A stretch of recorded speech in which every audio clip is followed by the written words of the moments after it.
ਸੋ ਅੱਜ ਦੇ breakfast show ਦੇ ਵਿੱਚ ਸਾਰੇ ਹੀ ਦਰਸ਼ਕਾਂ ਦਾ ਸਵਾਗਤ ਹੈ। ਸਾਰਿਆਂ ਨੂੰ ਪਿਆਰ ਭਰੀ ਸਤਿ ਸ਼੍ਰੀ ਅਕਾਲ। ਸੋ ਅੱਜ ਹੈ ਦਿਨ ਸੋਮਵਾਰ ਤੇ ਤਰੀਕ ਹੈ 16 ਤੇ ਅੱਜ ਦੇ ਬ੍ਰੇਕਫਾਸਟ ਸ਼ੋਅ ਦੇ ਵਿੱਚ ਸਭ ਤੋਂ ਪਹਿਲਾਂ ਅਸੀਂ ਗੱਲ ਕਰਾਂਗੇ ਵੈਦਰ ਦੀ ਅਪਡੇਟ ਜਿਹੜੀ ਆ ਉਹ ਤੁਹਾਡੇ ਨਾਲ ਸਾਂਝੀ ਜਿਹੜੀ ਆ ਉਹ ਕਰ ਲੈਂਦੇ ਆ। ਤੁਹਾਨੂੰ ਵੈਦਰ ਜਿਹੜਾ ਆ ਉਹ ਦੱਸਦੇ ਆ ਵੱਖ-ਵੱਖ ਸ਼ਹਿਰਾਂ ਦਾ। ਸਭ ਤੋਂ ਪਹਿਲਾਂ ਯੂਕੇ ਦੇ ਲੰਡਨ ਦੀ ਗੱਲ ਕਰੀਏ ਤਾਂ ਉੱਥੇ ਵੱਧ ਤੋਂ ਵੱਧ ਤਾਪਮਾਨ ਜਿਹੜਾ ਆ ਉਹ 4 ਡਿਗਰੀ ਰਹਿਣ ਵਾਲਾ ਤੇ ਘੱਟ ਤੋਂ ਘੱਟ -4 ਡਿਗਰੀ ਤੇ ਉੱਥੇ ਬੱਦਲਵਾਰੀ ਜਿਹੜੀ ਆ ਉਹ ਬਣੀ ਰਹੇਗੀ। USA ਦੇ ਨਿਊਯਾਰਕ ਦੀ ਗੱਲ ਕਰੀਏ ਤਾਂ ਉੱਥੇ ਵੱਧ ਤੋਂ ਵੱਧ ਤਾਪਮਾਨ ਜਿਹੜਾ 7 ਡਿਗਰੀ ਤੇ ਘੱਟ ਤੋਂ ਘੱਟ 1 ਡਿਗਰੀ ਤੱਕ ਜਿਹੜਾ ਉਹ ਰਹੇਗਾ ਤੇ ਉੱਥੇ ਸੂਰਜ ਜਿਹੜਾ ਉਹ ਨਿਕਲਿਆ ਰਹੇਗਾ। ਕੈਨੇਡਾ ਦੇ ਟੋਰਾਂਟੋ ਦੀ ਗੱਲ ਕਰੀਏ ਤਾਂ ਉੱਥੇ ਵੱਧ ਤੋਂ ਵੱਧ ਤਾਪਮਾਨ ਜਿਹੜਾ ਆ ਉਹ 1 ਡਿਗਰੀ ਤੇ ਘੱਟ ਤੋਂ ਘੱਟ -1 ਡਿਗਰੀ ਜਿਹੜਾ ਰਹੇਗਾ। ਉੱਥੇ ਵੀ ਬੱਦਲਵਾਰੀ ਜਿਹੜੀ ਆ ਉਹ ਬਣੀ ਰਹੇਗੀ। ਆਸਟ੍ਰੇਲੀਆ ਦੇ ਸਿਡਨੀ ਦੀ ਗੱਲ ਕਰੀਏ ਤਾਂ ਸਿਡਨੀ ਦਾ ਵੱਧ ਤੋਂ ਵੱਧ ਤਾਪਮਾਨ ਜਿਹੜਾ ਉਹ 25 ਡਿਗਰੀ ਤੱਕ ਪਹੁੰਚੇਗਾ ਤੇ ਘੱਟ ਤੋਂ ਘੱਟ ਜਿਹੜਾ ਆ ਉਹ 19 ਡਿਗਰੀ ਤੱਕ ਰਹੇਗਾ ਤੇ ਉੱਥੇ ਵੀ ਬੱਦਲਵਾਰੀ ਜਿਹੜੀ ਆ ਉਹ ਬਣੀ ਰਹੇਗੀ। ਇਟਲੀ ਦੇ ਰੋਮ ਦੀ ਗੱਲ ਕਰੀਏ ਤਾਂ ਉੱਥੇ ਵੱਧ ਤੋਂ ਵੱਧ ਤਾਪਮਾਨ 13 ਡਿਗਰੀ ਰਹੇਗਾ ਤੇ ਘੱਟ ਤੋਂ ਘੱਟ ਤਾਪਮਾਨ ਜਿਹੜਾ ਉਹ 11 ਡਿਗਰੀ ਤੱਕ ਪਹੁੰਚੇਗਾ ਤੇ ਬਾਰਿਸ਼ ਹੋਣ ਦੇ ਜਿਹੜੇ ਆ ਉਹ ਕਾਫੀ ਚਾਂਸਸ ਜਿਹੜੇ ਆ ਉਹ 90% ਚਾਂਸਸ ਜਿਹੜੇ ਆ ਉਹ ਹੈਗੇ ਆ। UAE ਦੇ ਦੁਬਈ ਦੀ ਗੱਲ ਕਰੀਏ ਤਾਂ ਉੱਥੇ ਵੱਧ ਤੋਂ ਵੱਧ ਤਾਪਮਾਨ ਜਿਹੜਾ ਉਹ 26 ਡਿਗਰੀ ਤੱਕ ਰਹੇਗਾ ਤੇ ਘੱਟ ਤੋਂ ਘੱਟ ਤਾਪਮਾਨ ਜਿਹੜਾ ਹੈ ਉਹ 18 ਡਿਗਰੀ ਤੱਕ ਪਹੁੰਚੇਗਾ ਤੇ ਧੁੱਪ ਨਿਕਲੀ ਰਹੇਗੀ। ਅੱਗੇ ਆ ਜਾਈਏ ਇੰਡੀਆ ਦੀ ਰਾਜਧਾਨੀ ਦਿੱਲੀ ਦੀ ਗੱਲ ਕਰੀਏ ਤਾਂ ਦਿੱਲੀ ਦਾ ਵੱਧ ਤੋਂ ਵੱਧ ਤਾਪਮਾਨ 16 ਡਿਗਰੀ ਤੇ ਘੱਟ ਤੋਂ ਘੱਟ 4 ਡਿਗਰੀ ਰਹੇਗਾ ਤੇ ਧੁੰਦ ਜਿਹੜੀ ਆ ਉਹ ਪੈਣ ਦੀ ਸੰਭਾਵਨਾ ਬਣੀ ਹੈ। ਅੱਗੇ ਪੰਜਾਬ ਦੀ ਗੱਲ ਕਰੀਏ ਤਾਂ ਪੰਜਾਬ ਦੇ ਵਿੱਚ ਗੁਰੂ ਨਗਰੀ ਅੰਮ੍ਰਿਤਸਰ ਦਾ ਸਭ ਤੋਂ ਪਹਿਲਾਂ ਜਿਹੜਾ ਆ ਉਹ ਤਾਪਮਾਨ ਦੇਖ ਲੈਂਦੇ ਹਾਂ। ਉੱਥੇ ਵੱਧ ਤੋਂ ਵੱਧ 14 ਡਿਗਰੀ ਤੱਕ ਰਹੇਗਾ ਤੇ ਘੱਟ ਤੋਂ ਘੱਟ 1 ਡਿਗਰੀ ਤੱਕ ਜਿਹੜਾ ਉਹ ਪਹੁੰਚੇਗਾ। ਪਰ ਇਹ ਖਬਰ ਹੈਗੀ ਆ ਕਿ ਜਿਹੜਾ ਸੂਰਜ ਆ ਉਹ ਨਿਕਲਿਆ ਰਹੇਗਾ। ਅੱਗੇ ਪੰਜਾਬ ਦੀ ਰਾਜਧਾਨੀ ਚੰਡੀਗੜ੍ਹ ਦੀ ਗੱਲ ਕਰੀਏ ਤਾਂ ਚੰਡੀਗੜ੍ਹ ਦਾ ਵੱਧ ਤੋਂ ਵੱਧ ਤਾਪਮਾਨ 16 ਡਿਗਰੀ ਤੱਕ ਪਹੁੰਚੇਗਾ ਤੇ ਘੱਟ ਤੋਂ ਘੱਟ 5 ਡਿਗਰੀ ਤੱਕ ਤੇ ਉੱਥੇ ਵੀ ਸੂਰਜ ਨਿਕਲਿਆ ਰਹੇਗਾ। ਲੁਧਿਆਣਾ ਦੀ ਗੱਲ ਕਰੀਏ ਤਾਂ ਲੁਧਿਆਣਾ ਦਾ ਵੱਧ ਤੋਂ ਵੱਧ ਤਾਪਮਾਨ 15 ਡਿਗਰੀ ਤੱਕ ਰਹੇਗਾ ਤੇ ਘੱਟ ਤੋਂ ਘੱਟ 2 ਡਿਗਰੀ ਤੇ ਸੂਰਜ ਨਿਕਲਿਆ ਰਹੇਗਾ। ਜਲੰਧਰ ਦੀ ਗੱਲ ਕਰੀਏ ਤਾਂ ਜਲੰਧਰ ਦਾ ਵੱਧ ਤੋਂ ਵੱਧ ਤਾਪਮਾਨ 15 ਡਿਗਰੀ ਤੇ ਘੱਟ ਤੋਂ ਘੱਟ 1 ਡਿਗਰੀ ਤੱਕ ਜਿਹੜਾ ਆ ਉਹ ਪਹੁੰਚੇਗਾ ਤੇ ਸੂਰਜ ਜਿਹੜਾ ਆ ਉੱਥੇ ਵੀ ਚਮਕੇਗਾ। ਇਸ ਤੋਂ ਬਾਅਦ ਦੇ ਵਿੱਚ ਕਰੰਸੀ ਰੇਟਸ ਦੀ ਗੱਲ ਜਿਹੜੀ ਆ ਉਹ ਵੀ ਕਰ ਲੈਂਦੇ ਆ ਤੇ ਸਭ ਤੋਂ ਪਹਿਲਾਂ ਮੈਂ ਇਹ ਦੱਸ ਦੇਵਾਂ ਕਿ ਜੇਕਰ ਤੁਸੀਂ ਕੋਈ ਟ੍ਰਾਂਜੈਕਸ਼ਨ ਕਰਨੀ ਆ ਤਾਂ ਰੇਟ ਜਿਹੜਾ ਉਹ ਤੁਸੀਂ ਦੁਬਾਰਾ ਚੈੱਕ ਜ਼ਰੂਰ ਕਰਨਾ ਆ, ਕਿਉਂਕਿ ਅੱਜ ਕੱਲ੍ਹ ਔਨਲਾਈਨ ਰੇਟ ਹੁੰਦੇ ਆ ਤੇ ਇਹ ਵੱਧਦੇ ਘਟਦੇ ਰਹਿੰਦੇ ਆ। ਸੋ ਸਭ ਤੋਂ ਪਹਿਲਾਂ ਗੱਲ ਕਰੀਏ ਪਾਊਂਡ ਦੀ। ਪਾਊਂਡ ਦਾ ਰੇਟ ਜਿਹੜਾ ਹੈ ਉਹ ਅੱਜ ਦਾ ਭਾਰਤੀ ਰੁਪਈਆਂ ਦੇ ਵਿੱਚ 99 ਰੁਪਏ 42 ਪੈਸੇ ਜਿਹੜਾ ਉਹ ਰੇਟ ਆ ਉਹ ਚੱਲ ਰਿਹਾ ਹੈ। ਅੱਗੇ USA ਦੇ ਡਾਲਰ ਦੀ ਗੱਲ ਕਰੀਏ ਤਾਂ ਉਹਦਾ ਰੇਟ 81 ਰੁਪਏ 29 ਪੈਸੇ ਹੈ। ਅੱਗੇ ਕੈਨੇਡੀਅਨ ਡਾਲਰ ਦੀ ਗੱਲ ਕਰੀਏ ਤਾਂ ਕੈਨੇਡੀਅਨ ਡਾਲਰ ਇਸ ਵੇਲੇ 60 ਰੁਪਏ 65 ਪੈਸੇ ਦਾ ਹੈ। ਸਿੰਗਾਪੁਰ ਡਾਲਰ ਦੀ ਗੱਲ ਕਰੀਏ ਤਾਂ ਉਹ ਇਸ ਵੇਲੇ 61 ਰੁਪਏ 64 ਪੈਸੇ ਦਾ ਹੈ ਤੇ ਯੂਰੋ ਦੀ ਗੱਲ ਕਰੀਏ ਤਾਂ ਯੂਰੋ ਇਸ ਵੇਲੇ 88 ਰੁਪਏ 14 ਪੈਸੇ ਜਿਹੜਾ ਆ ਉਹ ਮਿਲੇਗਾ ਤੇ ਦਰਾਮ ਦੀ ਗੱਲ ਕਰੀਏ ਤਾਂ ਉਹਦਾ ਰੇਟ ਜਿਹੜਾ ਆ ਉਹ 22 ਰੁਪਏ 13 ਪੈਸੇ ਜਿਹੜਾ ਆ ਉਹ ਮਿਲੇਗਾ। ਆਸਟ੍ਰੇਲੀਅਨ ਡਾਲਰ ਦੀ ਗੱਲ ਕਰੀਏ ਤਾਂ ਉਹ ਇਸ ਵੇਲੇ 56 ਰੁਪਏ 75 ਪੈਸੇ ਤੁਹਾਨੂੰ ਮਿਲੇਗਾ। ਪਰ ਤੁਸੀਂ ਕੋਈ ਵੀ ਟ੍ਰਾਂਜੈਕਸ਼ਨ ਕਰਨ ਤੋਂ ਪਹਿਲਾਂ ਜਿਹੜਾ ਆ ਉਹ ਰੇਟ ਨੂੰ ਦੁਬਾਰਾ ਚੈੱਕ ਜ਼ਰੂਰ ਕਰ ਲੈਣਾ ਆ, ਕਿਉਂਕਿ ਜਿਵੇਂ ਮੈਂ ਪਹਿਲਾਂ ਦੱਸਿਆ ਕਿ ਔਨਲਾਈਨ ਰੇਟ ਵਾਧੇ ਘਟਦੇ ਰਹਿੰਦੇ ਆ। ਅੱਗੇ ਗੱਲ ਅਸੀਂ ਖਬਰਾਂ ਦੀ ਕਰਾਂਗੇ। ਹੁਣ ਖਬਰਾਂ ਦੇ ਵਿੱਚ ਸਭ ਤੋਂ ਪਹਿਲੀ ਖਬਰ ਸ਼੍ਰੀ ਮੁਕਤਸਰ ਸਾਹਿਬ ਦੀ ਧਰਤੀ ਤੋਂ 40 ਮੁਕਤਿਆਂ ਦੀ ਧਰਤੀ ਸ਼੍ਰੀ ਮੁਕਤਸਰ ਸਾਹਿਬ ਵਿਖੇ ਮਾਘੀ ਦੇ ਮੌਕੇ ਦੇ ਉੱਤੇ ਭਰਵਾਂ ਜੋੜ ਮੇਲਾ ਜਿਹੜਾ ਆ ਉਹ ਲੱਗਾ। ਵੱਡੀ ਗਿਣਤੀ ਦੇ ਵਿੱਚ ਸੰਗਤਾਂ ਨਤਮਸਤਕ ਹੋਈਆਂ। ਪਵਿੱਤਰ ਸਰੋਵਰ ਦੇ ਵਿੱਚ ਵੀ ਉਹਨਾਂ ਨੇ ਇਸ਼ਨਾਨ ਕੀਤਾ ਤੇ 40 ਮੁਕਤਿਆਂ ਨੂੰ ਸਿਜਦਾ ਕੀਤਾ ਤੇ ਨਾਲ ਹੀ ਸਿਆਸੀ ਕਾਨਫਰੰਸਾਂ ਵੀ ਉੱਥੇ ਚੱਲੀਆਂ ਤੇ ਵੱਖ-ਵੱਖ ਪਾਰਟੀਆਂ ਦੇ ਵੱਲੋਂ ਵੱਖ-ਵੱਖ ਤਰ੍ਹਾਂ ਦੇ ਬਿਆਨ ਵੀ ਸਾਹਮਣੇ ਆਏ। ਭਾਰਤ ਜੋੜੋ ਯਾਤਰਾ ਦੇ ਦੌਰਾਨ ਦਿਲ ਦਾ ਦੌਰਾ ਪੈਣ ਕਾਰਨ ਕਾਂਗਰਸ ਦੇ ਸਾਂਸਦ ਸੰਤੋਖ ਚੌਧਰੀ ਦੀ ਜਿਹੜੀ ਮੌਤ ਆ ਉਹ ਹੋਈ। ਉਹਨਾਂ ਦਾ ਅੰਤਿਮ ਸੰਸਕਾਰ ਜਿਹੜਾ ਆ ਉਹ ਹੋਇਆ ਬੀਤੇ ਕੱਲ੍ਹ, ਜਿਸ ਦੇ ਵਿੱਚ ਵੱਡੀ ਗਿਣਤੀ ਦੇ ਵਿੱਚ ਜਿਹੜੇ ਕਾਂਗਰਸ ਦੇ ਲੀਡਰ ਆ ਉਹ ਵੀ ਸ਼ਾਮਲ ਹੋਏ ਤੇ ਰਾਹੁਲ ਗਾਂਧੀ ਵੀ ਸ਼ਾਮਲ ਹੋਏ। ਸੋ ਗਰਮੀਆਂ ਦੇ ਵਿੱਚ ਪਾਵਰਕੌਮ ਨੂੰ ਮਹਿੰਗੇ ਕੋਲੇ ਦੀ ਜਿਹੜੀ ਆ ਉਹ ਖਰੀਦ ਕਰਨੀ ਪੈ ਸਕਦੀ ਹੈ। ਦੇਸ਼ ਦੇ ਵਿੱਚ ਬਿਜਲੀ ਦੀ ਇੰਨੀ ਜ਼ਿਆਦਾ ਮੰਗ ਜਿਹੜੀ ਉਹ ਵਧੀ ਆ ਕਿ ਕੇਂਦਰ ਨੇ ਇਸ ਚੀਜ਼ ਦੇ ਬਾਰੇ ਦੇ ਵਿੱਚ ਜਾਣਕਾਰੀ ਜਿਹੜੀ ਆ ਉਹ ਦਿੱਤੀ ਆ ਕਿ ਕੋਲਾ ਬਾਹਰੋਂ ਮਹਿੰਗੇ ਰੇਟ ਦੇ ਉੱਤੇ ਖਰੀਦਣਾ ਪੈ ਸਕਦਾ ਆ। ਇਸ ਤੋਂ ਬਾਅਦ ਦੀ ਗੱਲ ਕਰੀਏ ਜੇ ਮੁਕਤਸਰ ਦੀ, ਤਾਂ ਮੁਕਤਸਰ ਦੇ ਵਿੱਚ ਜਿਹੜੀ ਮੈਂ ਕਾਨਫਰੰਸ ਦੀ ਪਹਿਲਾਂ ਗੱਲ ਕੀਤੀ ਸੀ ਉਸੇ ਸੁਖਬੀਰ ਬਾਦਲ ਹੋਰਾਂ ਨੇ ਬੋਲਦਿਆਂ ਹੋਇਆ ਕਿਹਾ ਕਿ ਸ਼੍ਰੋਮਣੀ ਅਕਾਲੀ ਦਲ ਪੰਜਾਬ ਦੇ ਅਮੀਰ ਸੱਭਿਆਚਾਰਕ ਵਿਰਸੇ ਤੇ ਰਵਾਇਤ ਦਾ ਅਸਲ उत्तराधिकारी आ। ये गल सुखबीर बादल होरां कही आ, पर ये लोगों ने देखना है कि कौन उत्तराधिकारी हैगा आ। पंजाब सरकार ने पुरानी पेंशन स्कीम नूं लागू करन दे नोटिफिकेशन नूं ठंडे बस्ते विच पा दिता है, क्योंकि पहलां ਜਿਹੜੇ ਪੈਨਸ਼ਨ ਸਕੀਮ ਦੇ ਵਿੱਚ ਨਹੀਂ ਸੀ ਹੈਗੇ ਉਹ ਕਾफ़ੀ ਜ਼ਿਆਦਾ ਖੁਸ਼ ਸੀਗੇ ਕਿ ਸ਼ਾਇਦ ਦੁਬਾਰਾ ਜਿਹੜੀ ਆ ਉਹ ਪੁਰਾਣੀ ਪੈਨਸ਼ਨ ਸਕੀਮ ਸ਼ੁਰੂ ਹੋ ਜਾਵੇ, ਪਰ ਫਿਲਹਾਲ ਇਹ ਠੰਡੇ ਬਸਤੇ ਦੇ ਵਿੱਚ ਪੈ ਗਈ ਹੈ। ਕਿਸਾਨਾਂ ਨੇ ਜਿਹੜੇ ਧਰਨੇ ਡੀਸੀ ਆਫਿਸ ਦੇ ਵਿੱਚ ਜਾਂ ਟੋਲ ਪਲਾਜ਼ਾ ਦੇ ਉੱਤੇ ਚੱਲ ਰਹੇ ਸਨ ਉਹ ਖਤਮ ਕਰ ਦਿੱਤੇ ਆ ਤੇ ਕਿਹਾ ਹੈ ਕਿ ਸੰਘਰਸ਼ ਇਸੇ ਤਰ੍ਹਾਂ ਜਾਰੀ ਰਹੇਗਾ ਤੇ 26 ਜਨਵਰੀ ਨੂੰ ਵੀ ਕੋਈ ਵੱਡਾ ਪ੍ਰੋਗਰਾਮ ਜਿਹੜਾ ਆ ਉਹ ਉਲੀਕਿਆ ਜਾ ਸਕਦਾ ਆ। ਪੰਜਾਬ ਦੇ ਵਿੱਚ ਇੱਕ ਵਾਰ ਫਿਰ ਠੰਡ ਕਾफ़ੀ ਜ਼ਿਆਦਾ ਵੱਧ ਗਈ ਹੈ। ਸਕੂਲਾਂ ਦੇ ਵਿੱਚ ਛੁੱਟੀਆਂ ਜਿਹੜੀਆਂ ਆ ਉਹ ਫਿਰ ਇੱਕ ਹਫ਼ਤੇ ਦੀਆਂ ਛੁੱਟੀਆਂ ਵਧਾਈਆਂ ਗਈਆਂ ਨੇ। ਤੇ ਨੌਜਵਾਨਾਂ ਦੀ ਗੱਲ ਕਰੀਏ ਤਾਂ ਨੌਜਵਾਨਾਂ ਨੂੰ ਹਾਰਟ ਅਟੈਕ ਦੀ ਬੜੀ ਸਮੱਸਿਆ ਜਿਹੜੀ ਆ ਉਹ, ਜਿੱਥੇ ਅਸੀਂ ਖਬਰਾਂ ਸੁਣਦੇ ਹਾਂ ਕੈਨੇਡਾ ਦੇ ਵਿੱਚ ਛੋਟੀ ਉਮਰ ਦੇ ਕੋਈ ਨੌਜਵਾਨ ਜਿਹੜੇ ਆ ਉਹਨਾਂ ਨੂੰ ਹਾਰਟ ਅਟੈਕ ਹੋ ਰਿਹਾ ਹੈ। ਇਸੇ ਤਰ੍ਹਾਂ ਹੀ ਇੱਕ ਨੌਜਵਾਨ ਕੈਨੇਡਾ ਤੋਂ ਵਿਆਹ ਦੇਖਣ ਵਾਸਤੇ ਇੱਥੇ ਪਹੁੰਚਿਆ, ਅੰਮ੍ਰਿਤਸਰ ਡਿਸਟ੍ਰਿਕਟ ਦੇ ਵਿੱਚ ਹੀ ਰਈਆ ਜਿਹੜਾ ਕਸਬਾ ਆ ਉੱਥੇ, ਤਾਂ ਉਹਨੂੰ ਹਾਰਟ ਅਟੈਕ ਜਿਹੜਾ ਆ ਉਹ ਹੋ ਗਿਆ। ਸੋ ਇਸ ਤਰ੍ਹਾਂ ਦੀਆਂ ਜਿਹੜੀਆਂ ਖਬਰਾਂ ਨੇ ਉਹ ਕਾਫੀ ਸੁਣਨ ਨੂੰ ਮਿਲ ਰਹੀਆਂ ਨੇ।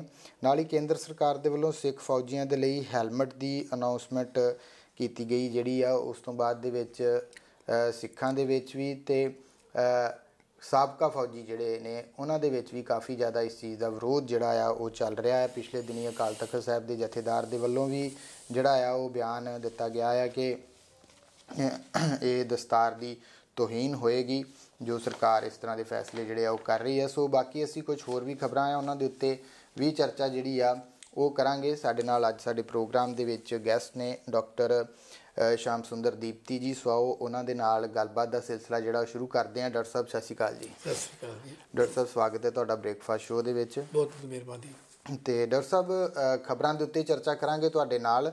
ਤੇ ਸਭ ਤੋਂ ਪਹਿਲਾਂ ਜਿਹੜੀ ਹੈਲਮਟ ਵਾਲੀ ਗੱਲ ਮੈਂ ਹੁਣੇ ਕਰ ਰਿਹਾ ਸੀਗਾ ਉਹਦੇ 'ਤੇ ਹੀ ਆਪਾਂ ਆ ਜਾਂਦੇ ਹਾਂ ਕਿ ਇਹ ਵਾਕਿਆ ਹੀ ਇੰਪਲੀਮੈਂਟ ਕੀਤਾ ਜਾਏਗਾ ਜਾਂ ਅਜੇ ਫਿਲਹਾਲ ਬਿਆਨ ਆ, ਜਾਂ ਇੱਦਾਂ ਦੀਆਂ ਖਬਰਾਂ ਵੀ ਸੁਣਨ ਨੂੰ ਮਿਲ ਰਹੀਆਂ ਨੇ ਕਿ ਹੈਲਮਟ ਫੌਜੀਆਂ ਨੂੰ ਪਹਿਨਾਇਆ ਜਾਏਗਾ ਤੇ ਉਹਦੇ ਆਰਡਰ ਵੀ ਜਿਹੜੇ ਆ ਉਹ ਦੇ ਦਿੱਤੇ ਆ ਕਿ ਇੰਨੇ ਹੈਲਮਟ ਜਿਹੜੇ ਆ ਉਹ ਤਿਆਰ ਕੀਤੇ ਜਾਣ। ਦੇਖੋ, ਇਹ ਹੈਲਮਟ ਦਾ ਅਤੇ ਦਸਤਾਰ ਦਾ ਜਿਹੜਾ ਹੈਗਾ ਇੱਕ ਇਹ ਧਾਰਮਿਕ ਮਸਲਾ ਹੈਗਾ। ਤੇ ਬਾਕੀ ਜਿਹੜੀ ਗੱਲ ਹੈਗੀ ਹੈ ਕਿ ਅਸੀਂ ਸਮਝਦੇ ਹਾਂ ਕਿ ਜਿਹੜੀ ਹੈਲਮਟ ਹੈਗੀ ਹੈ ਉਹ ਸੇਫਟੀ ਦੇ ਪੱਖ ਤੋਂ ਆਪਾਂ ਮੰਨਦੇ ਹਾਂ। ਇਹਦੇ ਉੱਤੇ ਦੁਨੀਆ ਭਰ ਦੇ ਵਿੱਚ ਖੋਜਾਂ ਵੀ ਹੋਈਆਂ ਨੇ ਤੇ ਬਹੁਤ ਮੌਤਾਂ ਜਿਹੜੀਆਂ ਨੇ ਉਹ ਜਿਹੜੀਆਂ ਜਿਹੜੇ ਸੜਕ ਹਾਦਸੇ ਨੇ ਖਾਸ ਤੌਰ 'ਤੇ ਉਹ ਬਹੁਤ ਬਚਦੇ ਹੈਗੇ ਨੇ ਇਸ ਦੇ ਨਾਲ। ਬਾਕੀ ਜਿਹੜੀ ਹੈਗੀ ਹੈ ਤੇ ਫੌਜ ਨੇ ਫੈਸਲਾ ਕੀਤਾ ਹੈ ਤੇ ਐਕਚੁਅਲੀ ਆਪਾਂ ਨੂੰ ਉਹ ਨਹੀਂ ਪਤਾ ਕਿ ਉਹ ਚਿੱਠੀ ਵਿੱਚ ਕੀ ਹੈ, ਕਿਉਂਕਿ ਸਾਨੂੰ ਇੱਕ ਉਲਟੀ ਖਬਰ ਮਿਲ ਜਾਂਦੀ ਹੈ ਜਾਂ ਉੱਪਰੋਂ ਮਤਲਬ ਕਿ ਉੱਪਰੀ ਖਬਰ ਜਦ ਤੱਕ ਸਾਡੇ ਪਹੁੰਚਦੀ ਹੈ ਤੇ ਅਸੀਂ ਇੱਕਦਮ ਉਹਦੇ ਉੱਤੇ ਪ੍ਰਤੀਕਿਰਿਆ ਦੇਣ ਲੱਗ ਪੈਂਦੇ ਹਾਂ, ਰਿਐਕਸ਼ਨ ਦੇਣ ਲੱਗ ਪੈਂਦੇ ਹੈਗੇ ਆ। ਐਕਚੁਅਲ ਚਿੱਠੀ ਕੀ ਹੈਗੀ ਹੈ? ਦੇਖੋ, ਮਤਲਬ ਕਿ ਜਿਵੇਂ ਮਿਲਟਰੀ ਨੇ ਮਤਲਬ ਕਿ ਜੇ ਆਰਡਰ ਕੱਢੇ ਨੇ ਤਾਂ ਉਹਨਾਂ ਨੇ ਕੋਈ ਖਾਸ ਮੌਕੇ ਵਾਸਤੇ ਆਰਡਰ ਕੱਢੇ ਹੋਣੇ ਜੋ ਮੈਂ ਸਮਝਦਾ। ਤੇ ਉਹਨਾਂ ਦਾ ਮਕਸਦ ਇਹ ਹੋਊਗਾ ਕਿ ਵੀ ਸਾਡੇ ਜਿਹੜੇ ਫੌਜੀ ਨੇ ਉਹਨਾਂ ਨੂੰ ਮਤਲਬ ਕਿ ਆਪਾਂ ਹੋਰ ਵੀ ਜਿਹੜਾ ਡਰੈਸ ਕੋਡ ਹੈ ਆਪਾਂ ਜਦੋਂ ਵੀ ਉਹ ਜਾਂਦੇ ਨੇ ਬਾਰਡਰ 'ਤੇ ਜਾਂਦੇ ਨੇ ਕੀ ਕੁਛ ਪਾਉਣਾ ਹੈਗਾ। ਜੇ ਮਤਲਬ ਕਿ ਆਪਣੇ ਸਾਹਮਣੇ ਉਹ ਮਤਲਬ ਕਿ ਬਾਰਡਰ 'ਤੇ ਹੈਗੇ ਨੇ ਅਤੇ ਲੜ ਰਹੇ ਨੇ ਅਤੇ ਗੰਗੋਲੀਆਂ ਚੱਲਦੀਆਂ ਨੇ ਤਾਂ ਜ਼ਰੂਰ ਉਹਨਾਂ ਨੂੰ ਜਿਹੜੀ ਚੈਸਟ ਦੇ ਉੱਤੇ ਪਾਉਣ ਵਾਸਤੇ ਵੀ ਕੁਛ ਨਾ ਕੁਛ ਕਿਹਾ ਜਾਂਦਾ, ਦਿੱਤਾ ਜਾਂਦਾ ਹੈਗਾ। ਉਸੇ ਤਰੀਕੇ ਦੇ ਵਿੱਚੋਂ ਇਹ ਕੀਤਾ ਹੋਣਾ। ਬਾਕੀ ਜਿੱਥੇ ਦਸਤਾਰ ਦੀ ਗੱਲ ਹੈ, ਇਹ ਨਹੀਂ ਹੋ ਸਕਦਾ ਕਿ ਬੰਦੇ ਨੇ ਘਰੇ ਵੀ ਆਉਣਾ ਹੈਗਾ, ਬਾਹਰ ਵੀ ਜਾਣਾ, ਰਿਸ਼ਤੇਦਾਰਾਂ 'ਤੇ ਵੀ ਜਾਣਾ ਹੈਗਾ ਜਾਂ ਗੁਰਦੁਆਰੇ ਵਿੱਚ ਵੀ ਜਾਣਾ ਹੈਗਾ, ਮੱਥਾ ਟੇਕਣ ਜਾਣਾ ਹੈਗਾ ਤਾਂ ਉੱਥੇ ਉਹ ਮਤਲਬ ਕਿ ਦਸਤਾਰ ਪਾ ਕੇ ਨਹੀਂ ਜਾਊਗਾ। ਯਾਨੀ ਕਿ ਦਸਤਾਰ ਪਾਉਣ ਦੀ ਇਸ ਤਰ੍ਹਾਂ ਦੀ ਉਹ ਹੁਣ ਐਕਚੁਅਲ ਚਿੱਠੀ ਕੀ ਹੈ, ਉਹਦੇ 'ਚ ਕਿਸ ਤਰ੍ਹਾਂ ਦੇ ਦੇਸ਼ ਨੇ ਵੀ ਕਦੋਂ ਪਾਉਣੀ ਹੈਗੀ ਹੈ।